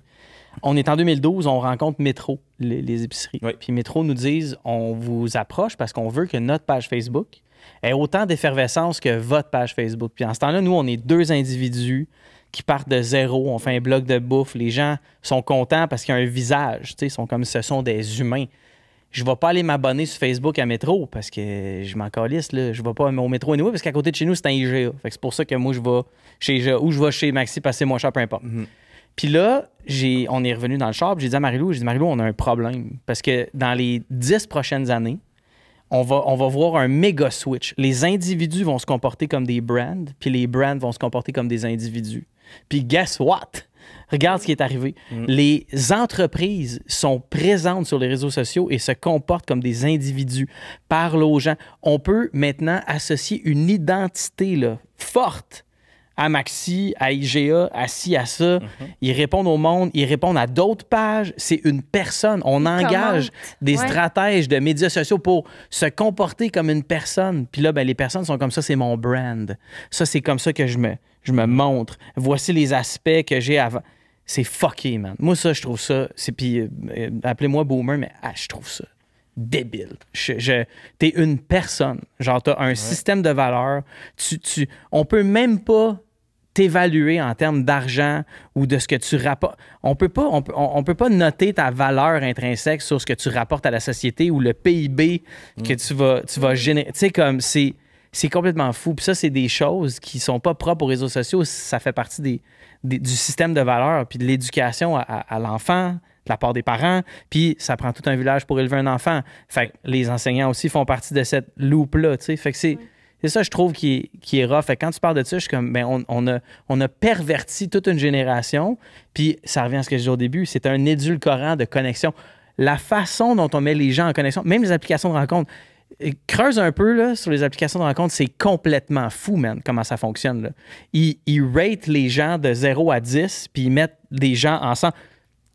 Tu vas jamais trouver... En tout cas, ça se peut, là. Il y a très peu de chances, statistiquement, que tu trouves l'amour sur une application de rencontre parce que la manière dont on met les gens en relation fait en sorte qu'ils gardent ton attention, ils te laissent là, ils te font payer, t'achètes une affaire premium, t'achètes des roses. Je me souviens sur parce que leur but, c'est pas que tu rencontres l'amour. Le but, peut-être que c'est leur deuxième but, mais le premier, c'est d'avoir une application rentable. Ouais. Donc ça, je le répète, c'est pour notre esprit critique, pour le savoir là où on se remet nous-mêmes en question. Me semble que je trouve ça beaucoup, qu'est-ce que je vois sur les réseaux sociaux. Me semble que je pogne pas sur les applications rencontres. Hey, t'es peut-être pas le problème, là. C'est vraiment normal, en fait, que tu te sentes dépassé parce qu'ils nous bourrent de contenu, puis pas n'importe quel contenu, le contenu qui nous fait le plus réagir, qui est le plus sensationnaliste, qui est le plus intense. Fait que c'est correct d'être fatigué, puis il faut juste avoir des outils pour, justement, avoir un peu de repos. Ben, c'est surtout, comme tu dis aussi, de comprendre pourquoi, à la base, ces applications-là sont là. Il y a une chose, c'est la rentabilité. Ça, c'est des produits. Ça, c'est la première chose. Si tout le monde sait ça, tu fais OK, cette application-là de rencontre existe parce qu'ils veulent avoir un nombre d'abonnés. Ils répondent à un besoin, dans le sens, les gens ont besoin de se rencontrer. Mais les gens se rencontraient il y a 20 ans quand Tinder n'existait pas. Puis il y a des couples qui sont encore ensemble. Puis bon, les obstacles maintenant aux relations ont changé, puis les mœurs sont différentes. Puis on peut observer ça d'un autre angle, là, de l'angle de l'anthropologie, de la sociologie, peu importe. Mais reste que ces outils-là exacerbent des problèmes puis passent à travers les gens à une vitesse fulgurante. Là. 100%. J'ai combien de gens qui se sont désengagés que je connais du dating parce que c'est overwhelming, mais c'est pas les gens en tant que tels, c'est que tu en as rencontré 50 en un mois. Fait que là, tu es sursaturé d'informations puis ton cerveau n'est pas fait pour ça. C'est comme si tout d'un coup, là, tu passais de manger, mettons, je sais pas moi, 3 livres de bouffe par jour à 75. La société a beau te dire que c'est ça qui est correct, ton corps n'est pas fait pour ça. Vrai, tu vas mourir. C'est pas con, ça, j'avoue, de rencontrer autant de personnes. Mais puis je veux pas juger parce que je sais qu'il y en a qui datent plus que d'autres, puis c'est zéro un jugement. Vous faites ce que vous voulez avec votre temps. C'est de la surconsommation d'humains à la fin de la journée. Puis on en est à normaliser ça parce qu'on y est exposé. Puis au début, c'est comme des applications de rencontres, je peux rencontrer plein de monde, c'est grandiose, c'est ci, c'est ça. Il y en a qui tombent littéralement addicts à ça, qui vont chercher de la validation extérieure, qui vont, je veux dire... Mais le problème, c'est-tu l'application ou c'est le underlying comportement en dessous? C'est le underlying. C'est ça, puis ce qui est important, c'est d'avoir ces conversations-là. C'est comme, qu'est-ce qui fait que ton utilisation est celle-ci? Oui, parce que tu développes quelque chose par... je veux dire, c'est comme la consommation d'alcool. À la base, je veux dire, tu peux prendre l'alcool... Mais en ce moment, c'est pas ça qu'on adresse, tu sais. Ouais. Ce qu'on adresse, c'est on va vous enlever vos téléphones, vous êtes pas fin. Ouais. Mais c'est pas ça l'enjeu. L'enjeu, c'est des manques comme disait Emmanuel, c'est des manques au niveau scolaire, tu sais, pas d'espace. C'est que les réseaux sociaux, on sait vraiment répondre à un besoin d'appartenance. Tu sais, on se joint des communautés, on s'éduque là-dessus. Le besoin d'appartenance, on en parle moins que, tu sais, quand on est un humain, on a besoin de boire, manger, dormir, notre hygiène, mais aussi on a besoin de connecter. La société, on a besoin, comme humainement, d'être en relation avec les autres. Puis les études démontrent aussi que des fois, des jeunes qui font partie de certaines communautés ou qui ont des intérêts particuliers ou qui vivent une situation unique, genre un jeune avec une maladie chronique, genre le diabète, un jeune qui fait partie d'une communauté LGBT et qui probablement préférerait vivre de la connexion avec sa communauté en face à face, mais que c'est pas toujours possible parce qu'il n'y en a pas nécessairement autour de soi. Les réseaux sociaux, là, ça, c'est une belle utilisation. On dit comment les utiliser. Ça, c'est une utilisation qui est belle parce que quand tu choisis ton contenu, des gens qui t'éduquent sur la sexualité, je pense à ta page, par exemple, là où tu n'as peut-être pas d'éducation à l'école, oui, ça va peut-être t'aider. Puis si tu vois pas dans ton école, tu vois un risque d'être discriminé pour la personne que tu es, mais que tu vois en ligne qu'il y a plein de gens qui t'acceptent, qu'il y a plein de gens qui réussissent à vivre leur identité de genre, leur orientation sexuelle quelconque, puis d'être heureux, bien là, ça t'amène un vrai soutien social, là où avant, l'appui n'existait pas. Donc ça, pour se réunir, c'est vraiment une bonne chose pour aller connecter en face à face. Tu sais, c'est fou parce que ces temps-ci, je réfléchis beaucoup à mon utilisation personnelle. Je me rends compte que quand je me lève le matin puis que je tombe tout de suite sur mon téléphone puis que je scrolle sur TikTok, mon cerveau il est en bouillie toute la journée. Je sais pas si c'est dans ma tête, là, c'est un effet placebo ou pas. Mais les matins où je me lève puis j'utilise pas tout de suite les réseaux sociaux, j'ai l'impression d'être beaucoup plus productive. Parce que tu procèdes... L'information fait son chemin dans ton subconscient aussi, puis reste là, puis est traitée. C'est comme la nourriture, c'est la même chose. C'est que ça reste là. Puis quand tu vois tellement de choses, tellement diversifiées, ton cerveau a tendance à vouloir classer, puis je sais pas si je l'exprime comme il faut, faudrait parler à des personnes en neurologie surtout, là. Pas en urologie, mais en neurologie, parce que c'est pas la même chose. C'est pas la même partie du corps. Mais si tu digères l'information, puis une des choses qu'on réalise, c'est que le cerveau humain n'est pas fait pour digérer autant d'informations. Ça reste de l'influx qui va entrer en... Puis c'est tout à fait normal. Moi, je me souviens, 2007, une des gérantes qu'on avait quand j'étais humoriste il y a très longtemps, elle me disait, j'en reviens pas, à cette heure, le monde se réveille le matin puis ils checkent leur cellulaire, première affaire. J'étais, ah mon Dieu, ça n'a pas de bon sens. Je me souviens pas la dernière journée que je me suis pas levé. Puis la première chose que j'ai faite, c'est regarder mon téléphone. J'essaie de me donner le défi, puis je suis pas capable. Je veux dire, je me lève le matin, je veux savoir... mais tu checkes l'heure? La première chose que tu fais, c'est que tu checkes quelle heure? Mais un réveil matin. Vas-y. Les garçons. Vas-y, parle. Non, mais Ça fait quelques fois qu'on te coupe. C'est correct, c'est full pertinent ce qu'on dit, mais tu sais, c'est plus comme. Je suis en train de me dire, je pense que je vais m'acheter un réveil matin pour arrêter d'éteindre mon téléphone. Je vais peut-être le faire dormir en dehors de ma chambre, mais là, en même temps, si j'ai un appel pendant la nuit qui est urgent, je vais avoir besoin de mon téléphone à côté de moi. C'est juste, on dirait que récemment, ça me tape ses nerfs à quel point je suis dépendante de ce petit truc. Puis ça me fait pas sentir bien en dedans. Fait que je suis tout en train de remettre en question mon utilisation personnelle. Mais aussi les messages que j'ai sur ma page. Je publie pas beaucoup ces temps-ci sur Au lit avec Anne-Marie parce que je me questionne à savoir est-ce que ce que je publie, c'est pertinent pour quelqu'un? Est-ce que ça rejoint ma mission? C'est quoi ma mission en arrière de tout ça? Pourquoi j'utilise les réseaux sociaux? Est-ce que c'est correct? Est-ce que c'est éthique? Est-ce que c'est moral? Je sais pas, il y a comme tellement de questions. Parce que d'un bord, je suis addict aux réseaux sociaux, puis de l'autre bord, ben, je veux dire, je participe à peut-être l'addiction de quelqu'un d'autre sur les réseaux sociaux. Fait que c'est tellement comme... Mais c'est insidieux, là. Mais je sais pas si tu participes à la... Puis, comme moi, si je me trompe, mais je sais pas si... Parce que je te l'ai dit souvent, que ce que tu faisais en ligne, puis je te dis ça, ça fait plusieurs années, là, que ce que tu fais en ligne, c'est ce que moi, j'aurais souhaité avoir comme information quand j'étais au secondaire. Au lieu d'avoir des cours d'FPS qui nous montraient le film Kids, où il y a une jeune fille qui pogne le sida en 25 minutes parce qu'elle couche avec un gars qui respecte pas les filles. Par une aiguille qu'il a trouvé dans l'affaire. C'est ça. Ça, je me dis, hey, j'aurais aimé ça avoir le contenu d'Anne-Marie. Fait que je sais pas si tu peux participer à l'addiction quand ce que tu fais est bénéfique en tout point. Oui, mais sauf que des fois, je me demande, est-ce que c'est bénéfique? T'sais? Mais c'est bon d'avoir la réflexion. Moi, je pense que de l'extérieur, je te dirais oui. Mais juste en faisant le podcast, c'est du divertissement aussi. C'est comme... C'est correct. Oui, je sais pas. Dès que quelqu'un t'écrit, mettons quelqu'un prend le temps de t'écrire un message pour te dire « Hey, mon Dieu, ça m'a éclairé pour quelque chose », il y a un bénéfice qui a été fait. On dirait qu'on calcule le bénéfice des fois en faisant « J'ai touché 1 million de personnes ». Hey, tu touches une fucking personne, tu changes. Il y a quelque chose de bien là-dedans. Dans la vie de tous les jours, puis là, c'est sûr que c'est parce que les réseaux sociaux nous permettent de parler à plein de monde, mais puis depuis tantôt, tu parles de ça, puis c'est vrai que, puis vous dites ça, puis je trouve ça super intéressant.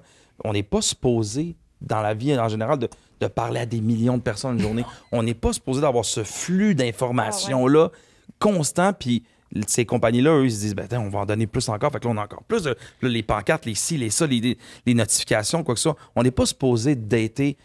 Puis, encore une fois, c'est pas un jugement, mais 50 personnes, mettons, exemple, n'importe où, ou 20 personnes en une semaine, c'est beaucoup de gens pour aller parler de ses émotions et être en vulnérabilité. Je suis curieuse, moi, excuse-moi, je te coupe. J'ai vraiment une question parce que je vois le temps qui défile. Je suis curieuse de savoir, tu sais, dans ta thèse de doctorat, il y a un des points que vous avez été étudié ou observé qui est... Tu m'as-tu, vous voyez? Non, vous, okay, je veux dire... comme équipe de recherche. Mais j'aimerais ça que tu expliques après ton parcours. Continue, là, c'est plus au niveau de la disponibilité à temps plein. Moi, s'il y a bien quelque chose qui me tape ses nerfs dans la vie, c'est qu'on pense qu'on peut m'appeler à n'importe quel moment puis me texter à n'importe quel moment puis que si je réponds pas tout de suite ou dans les prochains, 24 heures, je suis une marde. Parce que moi, ça, là, c'est moi qui décide quand je réponds. Mais je trouve qu'on a perdu ça. Puis je me demande, chez les jeunes, c'est quoi l'impact de la disponibilité? Oui, bien en fait, vraiment, c'est une nouvelle norme qui est arrivée avec le fait qu'on traîne nos téléphones dans nos poches, qui se vit dans le milieu du travail, chez les adultes, mais aussi donc chez les jeunes, il y a cette idée qu'on serait accessible et donc disponible pour parler ou répondre à nos messages en tout lieu et en tout temps. Tu sais, tantôt, tu as nommé, je peux pas sortir mon téléphone de la chambre parce que si jamais je reçois un appel en pleine nuit, qu'est-ce qui se passe? Tu sais, il y a donc qu'on se rend disponible à un appel, même la nuit. Tu sais, donc, c'est très prenant. Puis je sais pas si vous avez entendu parler de... Je vais l'exposer avec un exemple avant de se coucher. Si vous avez entendu parler de la fameuse lumière bleue, Ouais. tu sais, on parle des fois d'une lumière bleue dégagée par les écrans qui pourrait réduire la production de mélatonine, ça nuit à l'endormissement, la qualité du sommeil, etc. Mais quand je vais dans les classes, c'est pas de ce dont on me parle qui est difficile pour aller se coucher avec le téléphone. Bon, évidemment, ils me parleraient pas de lumière bleue, mais ils vont me dire, ben c'est parce que je veux répondre à mes amis. Ou j'ai assisté à un moment donné, les jeunes, justement, on les invite à mettre des limites de disponibilité avec leur entourage. Parce que oui, tu peux couper les notifications, mais si les gens s'attendent quand même à ce que tu répondes rapidement, Ça peut ben, créer le des truc tensions. individuel que tu vas t'être donné, et il sera pas efficace parce que c'est une norme qui est collective. Fait qu'il faut que la solution soit collective.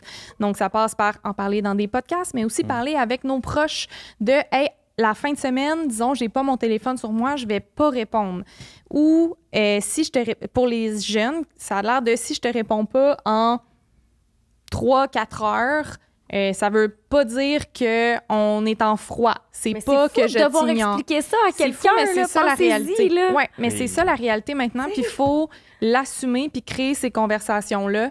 Puis même chose avec notre employeur. Tu sais, en France, ils ont le droit à la déconnexion dans des plus grandes entreprises où tu n'es pas tenu de vérifier tes textos, tes courriels, passer l'heure de travail parce qu'on va beaucoup le faire. Donc, tout ça, c'est des nouvelles normes à mettre en place. On peut prendre le temps d'être déprimé, que ça fasse partie de nos quotidiens maintenant, de devoir mettre les limites de disponibilité avec nos proches, mais quand même, pour aller vers l'avant, il faut avoir ces discussions-là, puis même quand on est ado. Puis même chose, des fois, j'entends les jeunes me dire que leurs parents ont mis des règles, puis on dit, là, mes parents vont prendre mon téléphone le soir, dire, là, t'as été trop là-dessus, c'est fini, prennent mon téléphone, le mettre à quelque part, mais j'ai pas eu le temps de le dire à mon ami que... Hey, en passant, mon parent prend mon téléphone, donc si je te réponds plus, c'est pas un problème. Alors là, ça crée des conflits parce que là, l'autre ami est comme, hey, on était en conversation en direct, puis là, t'as arrêté de me répondre. Donc la personne se met à imaginer des scénarios de pourquoi la personne a arrêté de Pendant que répondre. l'autre fait de l'anxiété. Oui, donc il faut vraiment avoir ces conversations-là, Wow. puis accepter qu'il y a des gens pour qui c'est pas exigeant répondre rapidement, puis il y en a pour qui c'est un peu comme une montagne, puis qu'ils voient les messages s'accumuler, puis que c'est difficile de répondre à tout le monde, puis ils ont le goût de dire c'est pas parce que je t'aime pas que je te réponds pas, c'est juste parce qu'on dirait pour une raison ou une autre, pour moi, c'est une pression, puis de prendre le temps, c'est lourd. Donc, faut respecter les limites des autres, puis aussi en mettre pour nous-mêmes. Puis Moi, je veux faire un petit ajout aussi sur qu'est-ce que tu as nommé sur ta nouvelle habitude que tu travailles de pas prendre ton téléphone le matin. Bravo d'essayer. Puis c'est des habitudes de vie. C'est difficile. C'est comme quand on se met à s'entraîner, quand on veut changer peut-être notre alimentation ou... c'est compliqué parce que c'est dans nos habitudes quotidiennes. Puis avec les jeunes, ils en ont testé souvent des stratégies. Ils ont essayé de laisser le téléphone hors de la pièce ou ils ont enlevé des notifications. Puis ils nous disent, ben ça n'a pas marché, donc c'est ça, là, je continue d'être dessus. Non, il ne faut pas se décourager. Ça prend du temps. Puis faut continuer de travailler pour l'ajuster à notre équilibre. Ma psy, elle m'a dit il y a 2 semaines dans une session, « Habits are stronger than desires. C'est ton bon, ça. désir, il est là. Alors, ça m'a full calmé sur des affaires. J'étais comme, ouais, il me semble que dans mon corps, Ben dans ma oui. tête, c'est ça que je désire. Puis elle est comme, ouais, mais les habitudes sont plus fortes que tes désirs. Puis j'ai fait, wow. Puis là, on dirait que ça s'applique à plein de choses. Bref, Merci d'avoir payé ta psy. Puis là, maintenant, nous donner Oui. gratuitement Ouais, ce c'est conseil-là vrai. gratuitement. C'est On super va le bon. prendre. Merci. Moi, j'avais 2 questions pour toi. Je connais les réponses, mais... explique-moi, tu as un doctorat en communication de l'Université de Montréal. Puis pourquoi c'était pertinent ton apport à la Fondation? Ben, c'est un peu pour... Ben, justement, c'est que moi, dans mon travail de recherche, c'est que je suis allée parler avec des jeunes en 1 à 1, individuellement, puis aussi en groupe de discussion.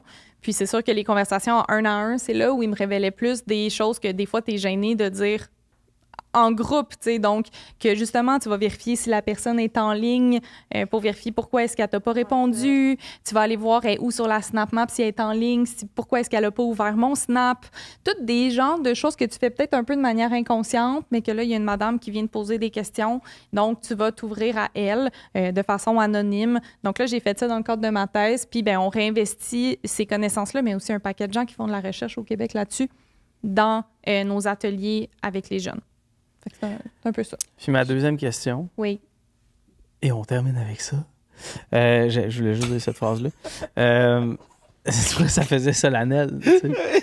C'est quoi la moindre des choses qu'on peut faire pour aider la cause de la Fondation? C'est-à-dire pour aider à avoir des environnements numériques plus sains pour nous-mêmes et pour nos jeunes? C'est quoi la moindre des choses qu'on peut faire? Maudite bonne question. Oui, Pas puis pire, hein? en ce moment, la Fondation, on a le vent dans les voiles. OK? On a une demande des écoles qui est énorme à travers le Québec. On ne répond pas à toute la demande. L'année prochaine, on a un objectif de 2000 ateliers dans les écoles. Puis pour ça, ben, ça nous prend des fonds, des dons.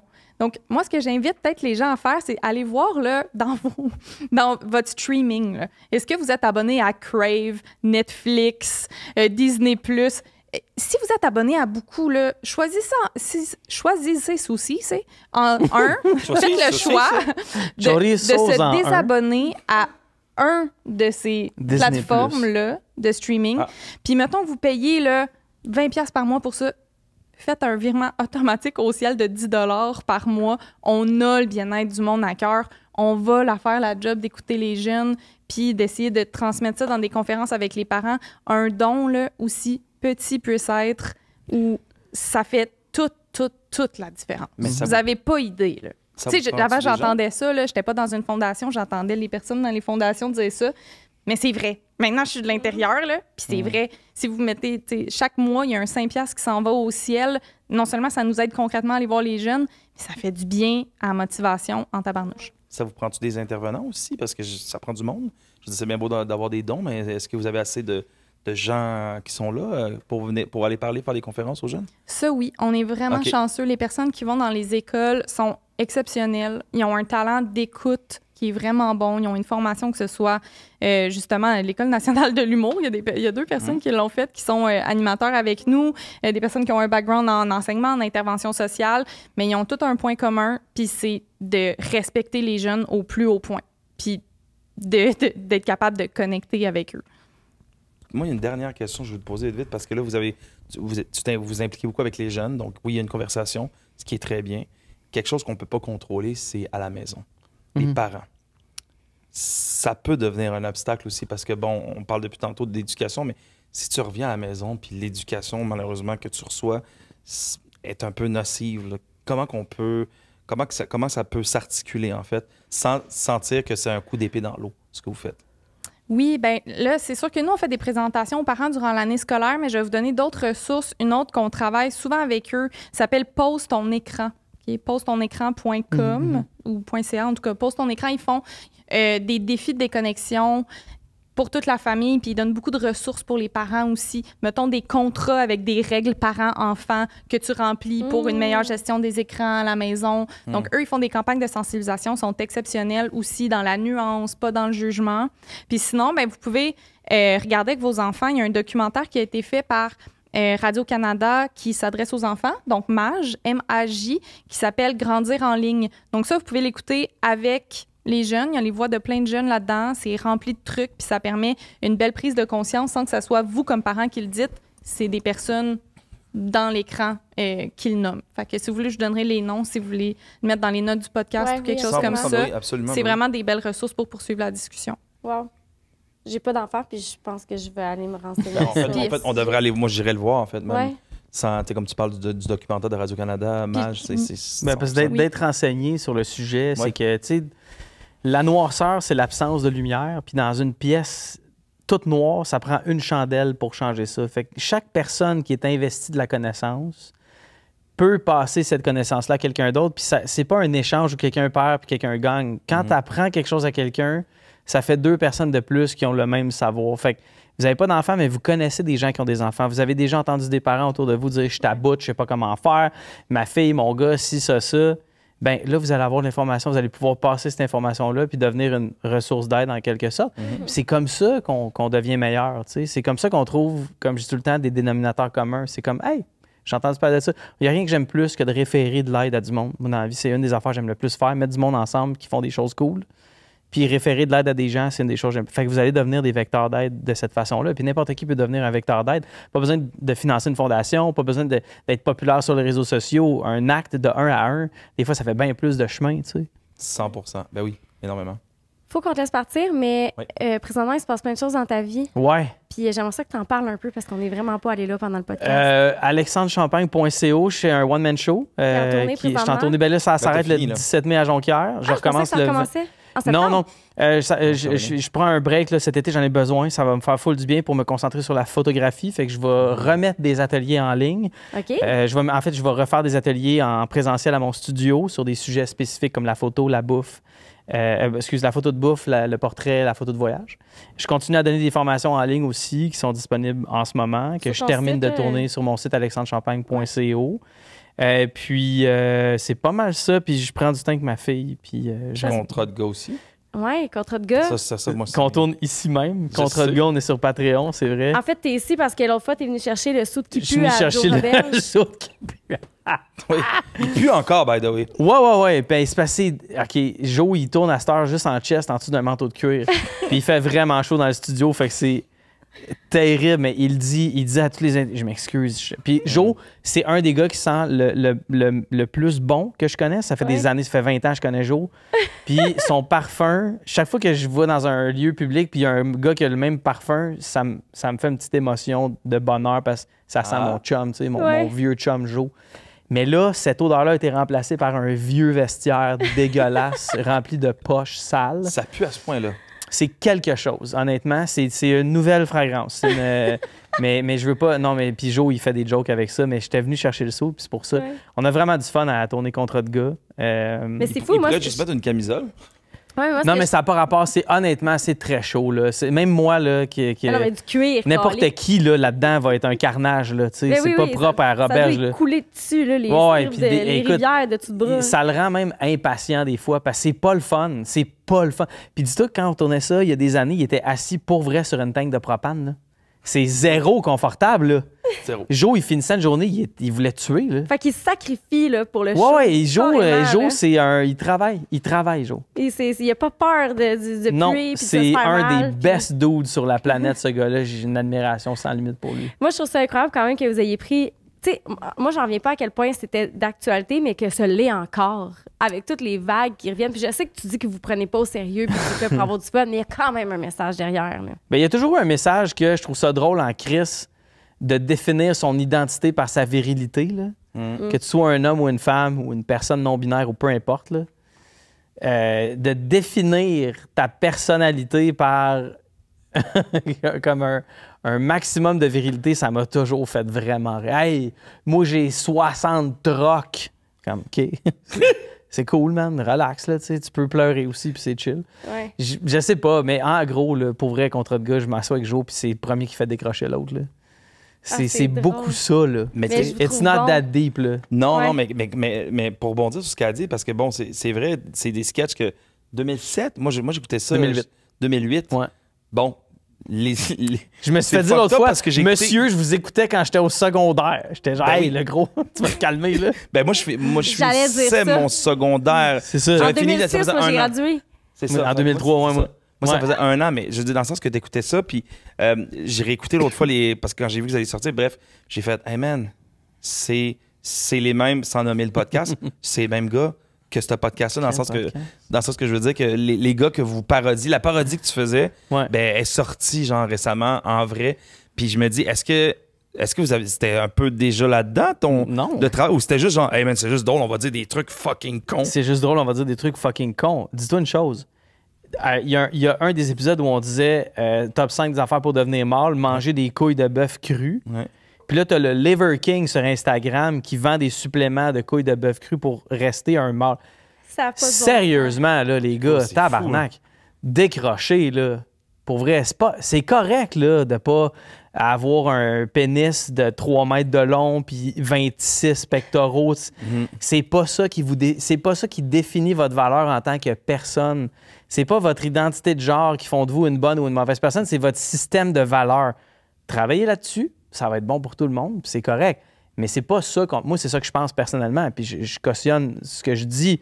Mais contre de gars, pour vrai, 90%, c'est pour faire décrocher Roberge. Je comprends. Et vice-versa. Là. Mais c'est fou Tu comme sais, on invite notre chum d'Argy à faire Rakam le pirate. Là, puis c'est comme, c'est impossible de faire une take avec lui. Là. Il est tellement stupide, Vincent. Vincent d'Argy qui faisait ça, puis Bruno Morissette qui venait faire Jared Bank, l'acteur porno. Ça, c'est bon, On a ri. Mon gars, je pensais que j'allais vomir un moment donné tellement je trouvais ça drôle ce qu'il Ah, ça disait. doit trop tu sais. être le fun de faire Il ça. dit que son père, c'est 100 100 hommes qui se sont masturbés dans une canne de Folgers dans une section film porno d'un Vidéotron. Ça, c'est son père. Tu comprends-tu qu'il n'y a pas de message politique là-dedans? Là? Non, je sais, mais quand même... Puis t'as elle qui dirige une fondation à côté, Oui, qui est je comme sais. une sainte en Mais personne. Ce qui me fait rire, c'est que Colin, il y a des gars qui, toi, c'est une parodie, puis c'est une parodie qui a été faite en 2008, puis il y a des discours récemment que c'est ça qu'ils disent. Pour vrai, à un moment donné, je suis comme, Chris, ils ont-tu copié les textes? Mais on n'aurait pas pu le faire de la même façon parce qu'on se fait upstager par ce monde-là qui le font pour vrai. Ces gens-là réalisent pas à quel point... Oui, il y a peut-être du monde qui sont abonnés et qui les écoutent, mais il y a une plus grande quantité de gens qui rient de leur gueule en permanence.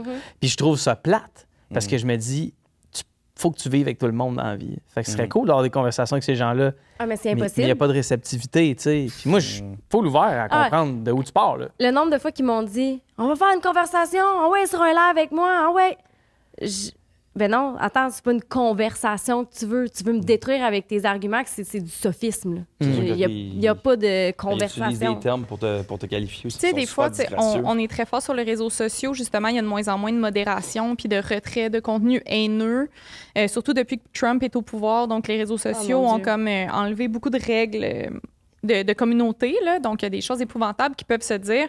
Puis, oui, on peut continuer de critiquer... tu sais, ça fait partie de la game de critiquer les contenus qu'on voit qui sont dérangeants. Mais ces personnes-là, ils n'auront peut-être pas les personnes qui mettent de la haine en ligne, qui se partent là, des podcasts, peu importe, ils n'auront peut-être pas toutes les questions que tu t'es posées tantôt, Anne-Marie, qui sont super importantes sur pourquoi je fais ce contenu-là, etc.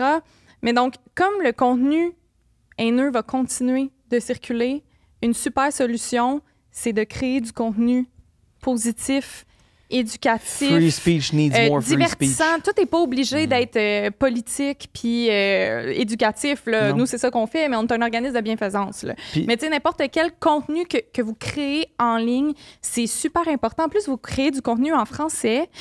Ça continue de faire vivre la culture. On entend beaucoup dans les écoles des jeunes qui regardent que du contenu en anglais, mais tant qu'il y a des créateurs de contenu québécois qui continuent de s'exprimer dans leur langue, qui parlent d'enjeux, qui nous touchent autour de nous, qui ont des conversations avec des ados, qui leur demandent qu'est-ce que tu ferais si tu étais à la tête du pays demain matin, ça, c'est important. Vraiment.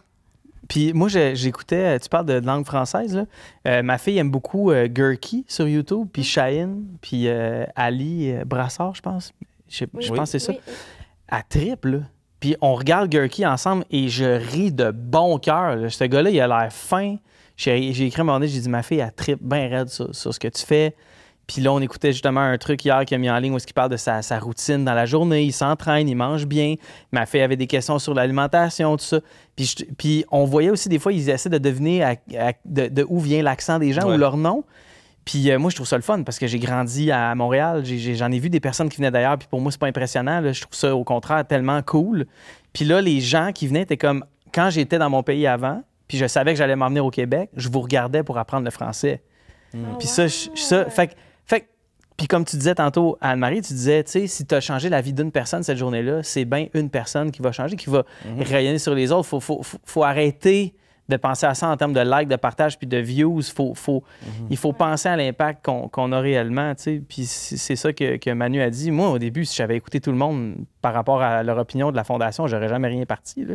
On se faisait rire d'en face, puis les gens étaient comme, hey, c'est ça, il fait ça parce qu'il va avoir l'air bon, puis tout. Je suis comme, non, on a fait le travail, là. On n'est pas arrivé de même, esti, parce que j'avais fait des photos de quiche, esti, pendant 3 ans, 8 ans. Tu sais, je veux dire, on a fait la job. Puis Manu a fait la job aussi, vraiment beaucoup. Puis ça, je tiens à... Oui, puis toute l'équipe, là, tu sais, je l'ai dit tantôt, on est 10, là. C'est pas moi qui donne 2000 ateliers dans les écoles, là. Il y a du monde dédié positif. Non, c'est vraiment un travail d'équipe. Mm-hmm. Puis moi, ça, la Fondation, ce que ça m'a appris, c'est l'importance du travail d'équipe puis aussi de la structure qui est horizontale. Tu sais, oui, là, maintenant, Emmanuel a un titre de directrice générale, mais on a toujours fonctionné en prenant l'opinion l'un de l'autre. Puis, tu sais, même si j'étais, mettons, le financier, c'est jamais arrivé que Manu a dit quelque chose, j'ai fait non, c'est moi qui décide parce que c'est moi qui donne l'argent. Tu sais. Je parlais de même, mais je disais pas ça.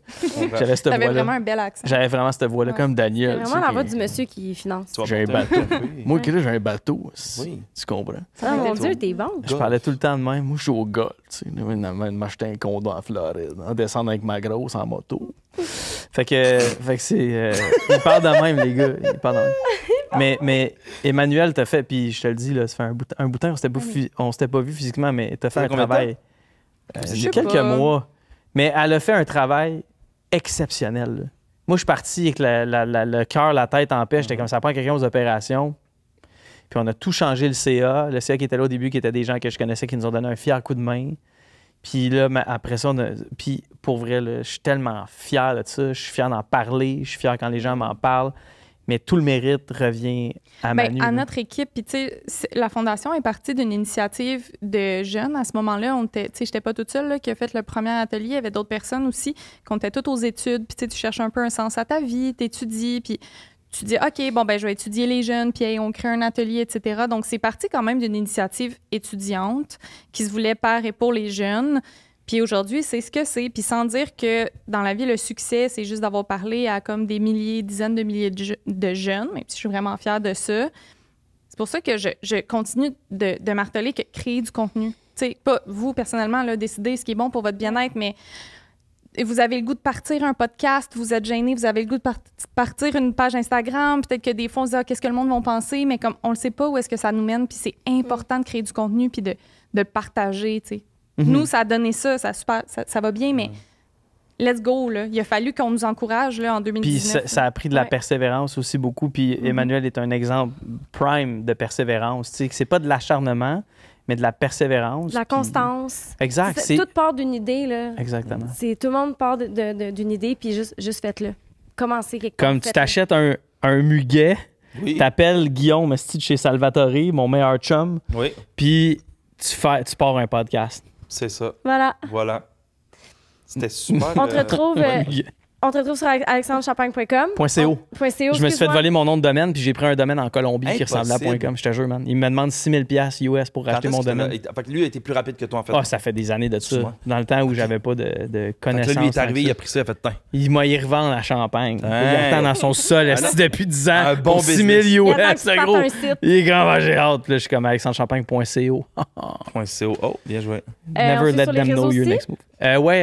Facebook, Instagram. Plug-toi, là. J'ai pas de TikTok. J'en ai un, mais je suis pas actif. Je vais jamais. Je comprends rien, man. Il y a trop d'affaires. Il y a des lives de monde qui fument des tops un mardi à 10 h. Il y a de la musique. Genre, je comprends rien. Je comprends rien. Ouais, le TikTok, c'est le Far West. Puis suis pas sur ton TikTok. Patreon aussi. Patreon, contrat de gars. Parce que là, je sais que je pense que tu veux faire aussi d'autres contenus. Puis j'ai ma chaîne YouTube, Alexandre Champagne. Plein d'affaires qui s'en viennent. Secret. Big thing. Big announcement coming soon. Something is cooking. Toutes les shit là, que les jeunes disent. La fondation, c'est où qu'on la retrouve? Oui, bien sur Instagram, fondation.le.ciel. Même chose sur TikTok. Sinon, leciel.ca si vous voulez plus d'informations sur les ateliers, sur qu'est-ce qu'on fait, des ressources qu'on a nommées aujourd'hui. On a plus de ressources aussi sur le site web. Donc oui, allez-y. Désabonnez-vous de Disney ou Crave, peu importe. Puis faites-nous un petit don. Un petit 5 $ par mois au ciel. C'est vrai. Oui, puis en suivant la Fondation, on connaît aussi les opportunités, les activités de financement, les ateliers de nos parents à travers l'année, parce qu'il n'y a pas juste les ateliers qu'on va donner, je dis on comme si, on va donner dans les écoles, mais il y a plein de choses aussi qui aident. Puis des fois, oui, l'argent, ça aide, là. Évidemment, on paye notre monde en argent, là. Mais de devenir un vecteur d'aide aussi, en se renseignant, en étant intéressé par la cause, puis en voulant devenir comme un porte-parole, c'est aussi une très bonne chose si les moyens vous le permettent pas. Fait que merci à vous. Merci. C'est vraiment smart. Merci, c'était vraiment super pertinent en fait. Ouais, ça va continuer de nous faire réfléchir.